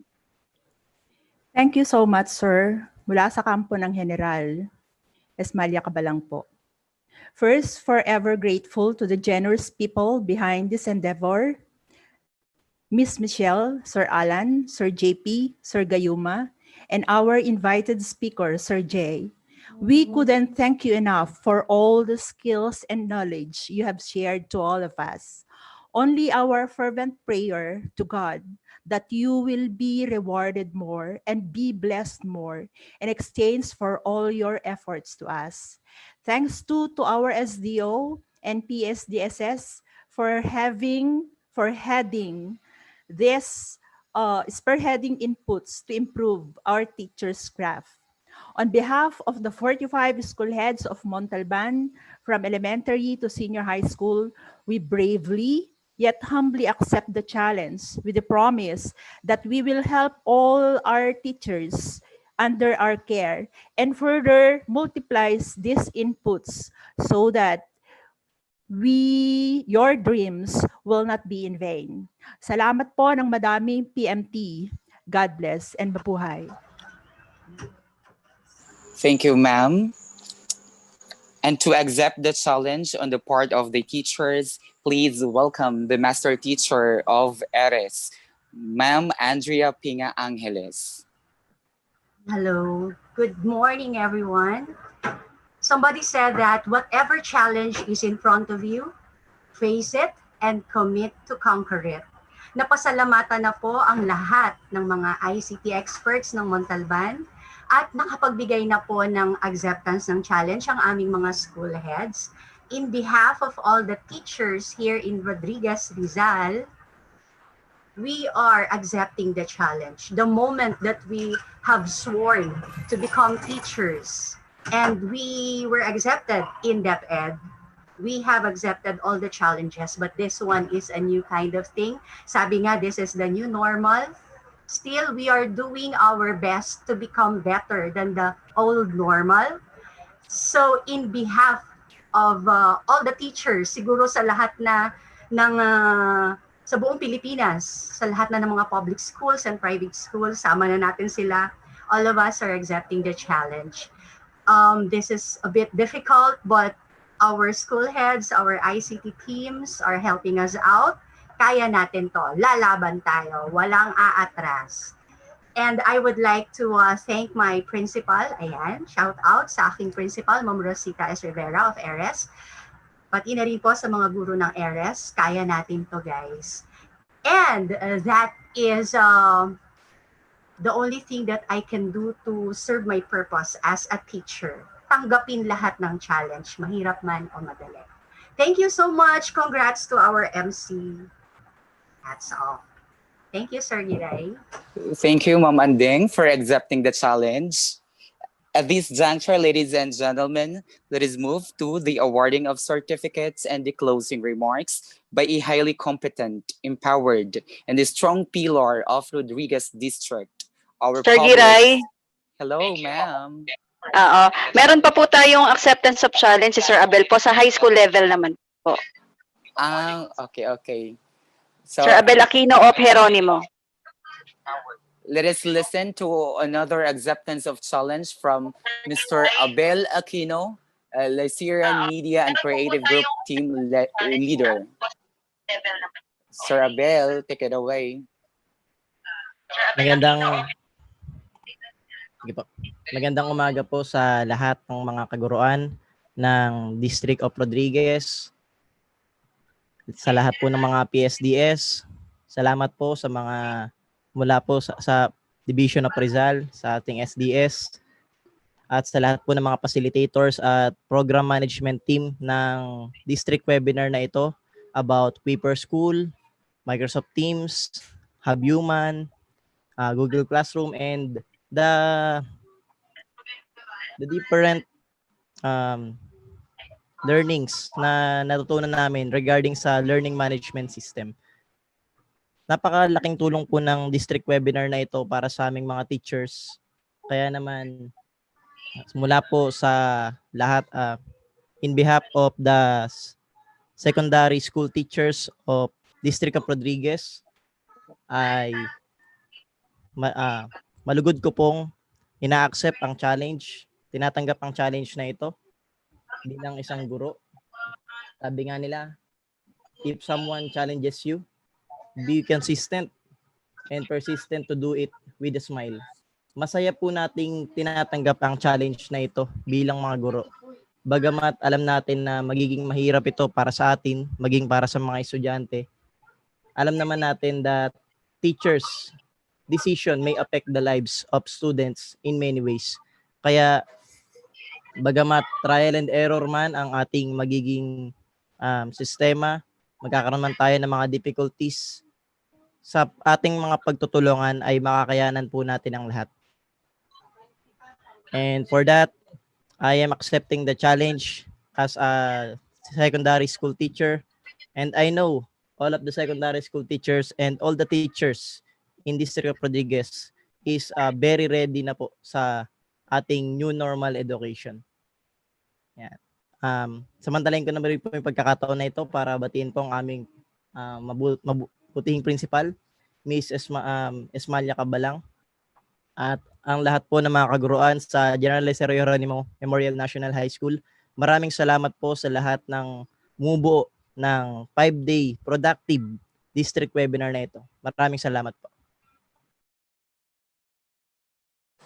Okay, thank you, sir. Thank you for accepting the challenge, sir, in behalf of the secondary teachers.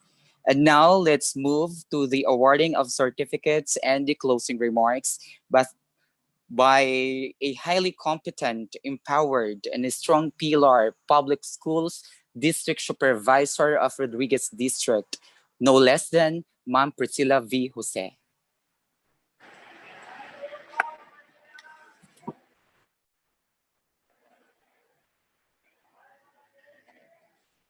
Okay.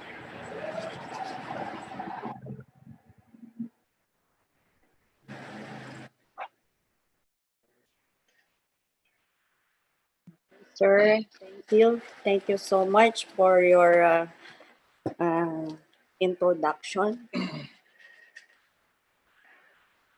Thanks, Sir Giray. Dinig na ba ako, sir? Yes po, ma'am. Loud and Hello. clear. Okay, thank you. Yes po, ma'am.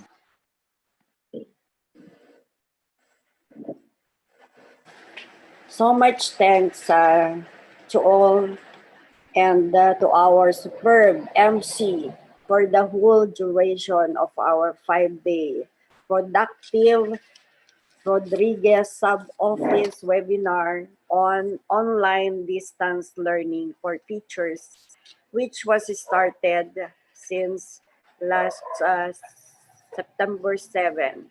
So 2 thumbs up, my dearest Sir Giray, for this event as to serve as MC. A pleasant and a blessed day to each and everyone. Let me also greet our SDS Ma'am Happy Yasche, SDS Sherry Lou Direcya, and to our 2 ASDSS, Dr. Gloria Roque and Ma'am Babylin Pambid. And also to our SDO ICT na nakaagapay natin sa ating district, sa ating South Office, Sir Raymond Durusan. To my copy SDSS, my factors, Ma'am Maria Cristina C. Camarce, and Sir Frederico Picabalang. In behalf of us, ay talagang we are all very, very, very much so thankful for this webinar, for this 5-day activity natin. So all the teacher participants and all school heads, magandang buhay po sa inyong lahat. And now, the end is near for this 5-day webinar. What a big success! Let us congratulate all the brilliant speakers, the pride of our sub-office. Nakaka-proud po talaga, ang gagaling. From day 1 to day 5. Congratulations and a big, big, big thanks and a big hug to all of you. To Ma'am Michelle Medina on Creeper School, the pride of Tagumpay National High School as School ICT Coor. Sir Alan A. Agban, also the School ICT Coor of San Jose National High School, which was discussed on Microsoft Teams. And to our ICT Coor from San Isidro National High School, Sir Jason S. Gayuma, shared on the Hub Human Portal. Isa pa sa ating mga anak na ICT, since sa Road 1, isa sa mga anak natin as Road 1 ICT District OR, since then, Sir John Paul V. Angeles, School ICT of San Jose Elementary School, talked about the Google Classroom. And lastly, for the role of LMS in teaching and learning, Sir Jerome Nunez. Sir J, so much thanks po for your fountain of learning shared with us. Napaka-telegenic nyo pa po. Hindi kayo nakakasawang tignan. Talagang we are all praises for your expertise, sir. Salamat po. Maraming salamat po. Kudos to all, to our source of learnings, our knowledgeable, brilliant speakers, facilitators. Salute to all. Never to forget the ExecCom in behalf of my copy SDSS. Salamat po, Ma'am Susan Sakatrapos and Ma'am Michelle, who serve as our members na talagang full support on this 5-day seminar. Let us acknowledge also and give thanks to our working committee on program and invitation, Ma'am Tricia May Panso, Sir Leonardo Giray, Ma'am Nerissa Poldo, and most especially doon sa ating mga technical working group, Ma'am Michelle Medina, Ma'am Alan, Sir Jason, Sir Paul, Sir John Paul, Ma'am Mary Ann Tarnate, and Miss Abigail de la Cruz. On registration, on daily attendance, documentation, e-certificate, and katami. Sir John Paul, Ma'am Tricia, Ma'am Tricia May, Sir Leonardo, Ma'am Nerissa, Ma'am Mary Ann, Ma'am Abigail, and Sir Joseph Campolio. So sila din po ang magkakatulungan. So a big thanks to all of you for this success of our activity. And most especially, given the challenges, the impressions, ay talagang tayo ay ready na to face the reality for this coming school year. All faces the challenges na ma-encounter natin during this crisis ay talagang kayang-kaya na natin harapin ang lahat ng ating mga ibibigay na mga support sa ating mga mag-aaral. And most especially, let us congratulate the most important people on this activity, our dearly and beloved teacher participants. Siyempre, kung wala kayo, wala tayong webinar. So nasa inyo pong kamay ang buhay ng ating teaching and learning. So for the awarding of certificate, this will be given to you, to everyone. The e-certificate will be forwarded in your respective email account to our classroom. So again, congratulations and God bless us all. A big hug to all of you. Thank you so much. Thank you, Ma'am Essie. Kudos. Thank you so much for all the support you have given to us. Thank you po, ma'am. Thank you. Okay, as Ma'am Essie said a while ago, the certificate of attendance will be posted in the Google Classroom, but for the certificate of completion will be issued upon accomplishment of the different activities and assignments the program management team has provided. Ma'am Mitch, shall we flash the certificate of appreciation for our speakers? Sir Campolo, pwede na pong i-flash or ano na lang natin, i-post na lang ang link sa classroom.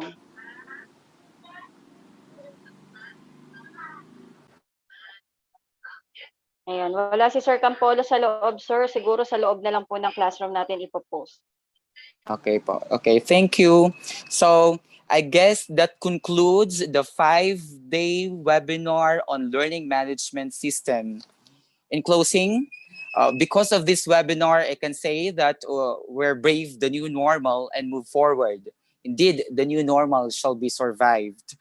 Thank you everyone for joining with us, to the members of the program management team, our execom, of course to our participants, maraming salamat po. And to our speakers, thank you so much, especially to Sir Jay. Thank you for spending your precious time with us and for sharing your expertise. Salamat po ng marami. Maraming salamat po. Further announcements will be posted on the Google Classroom. Thank you, everyone. Thank you po sa lahat.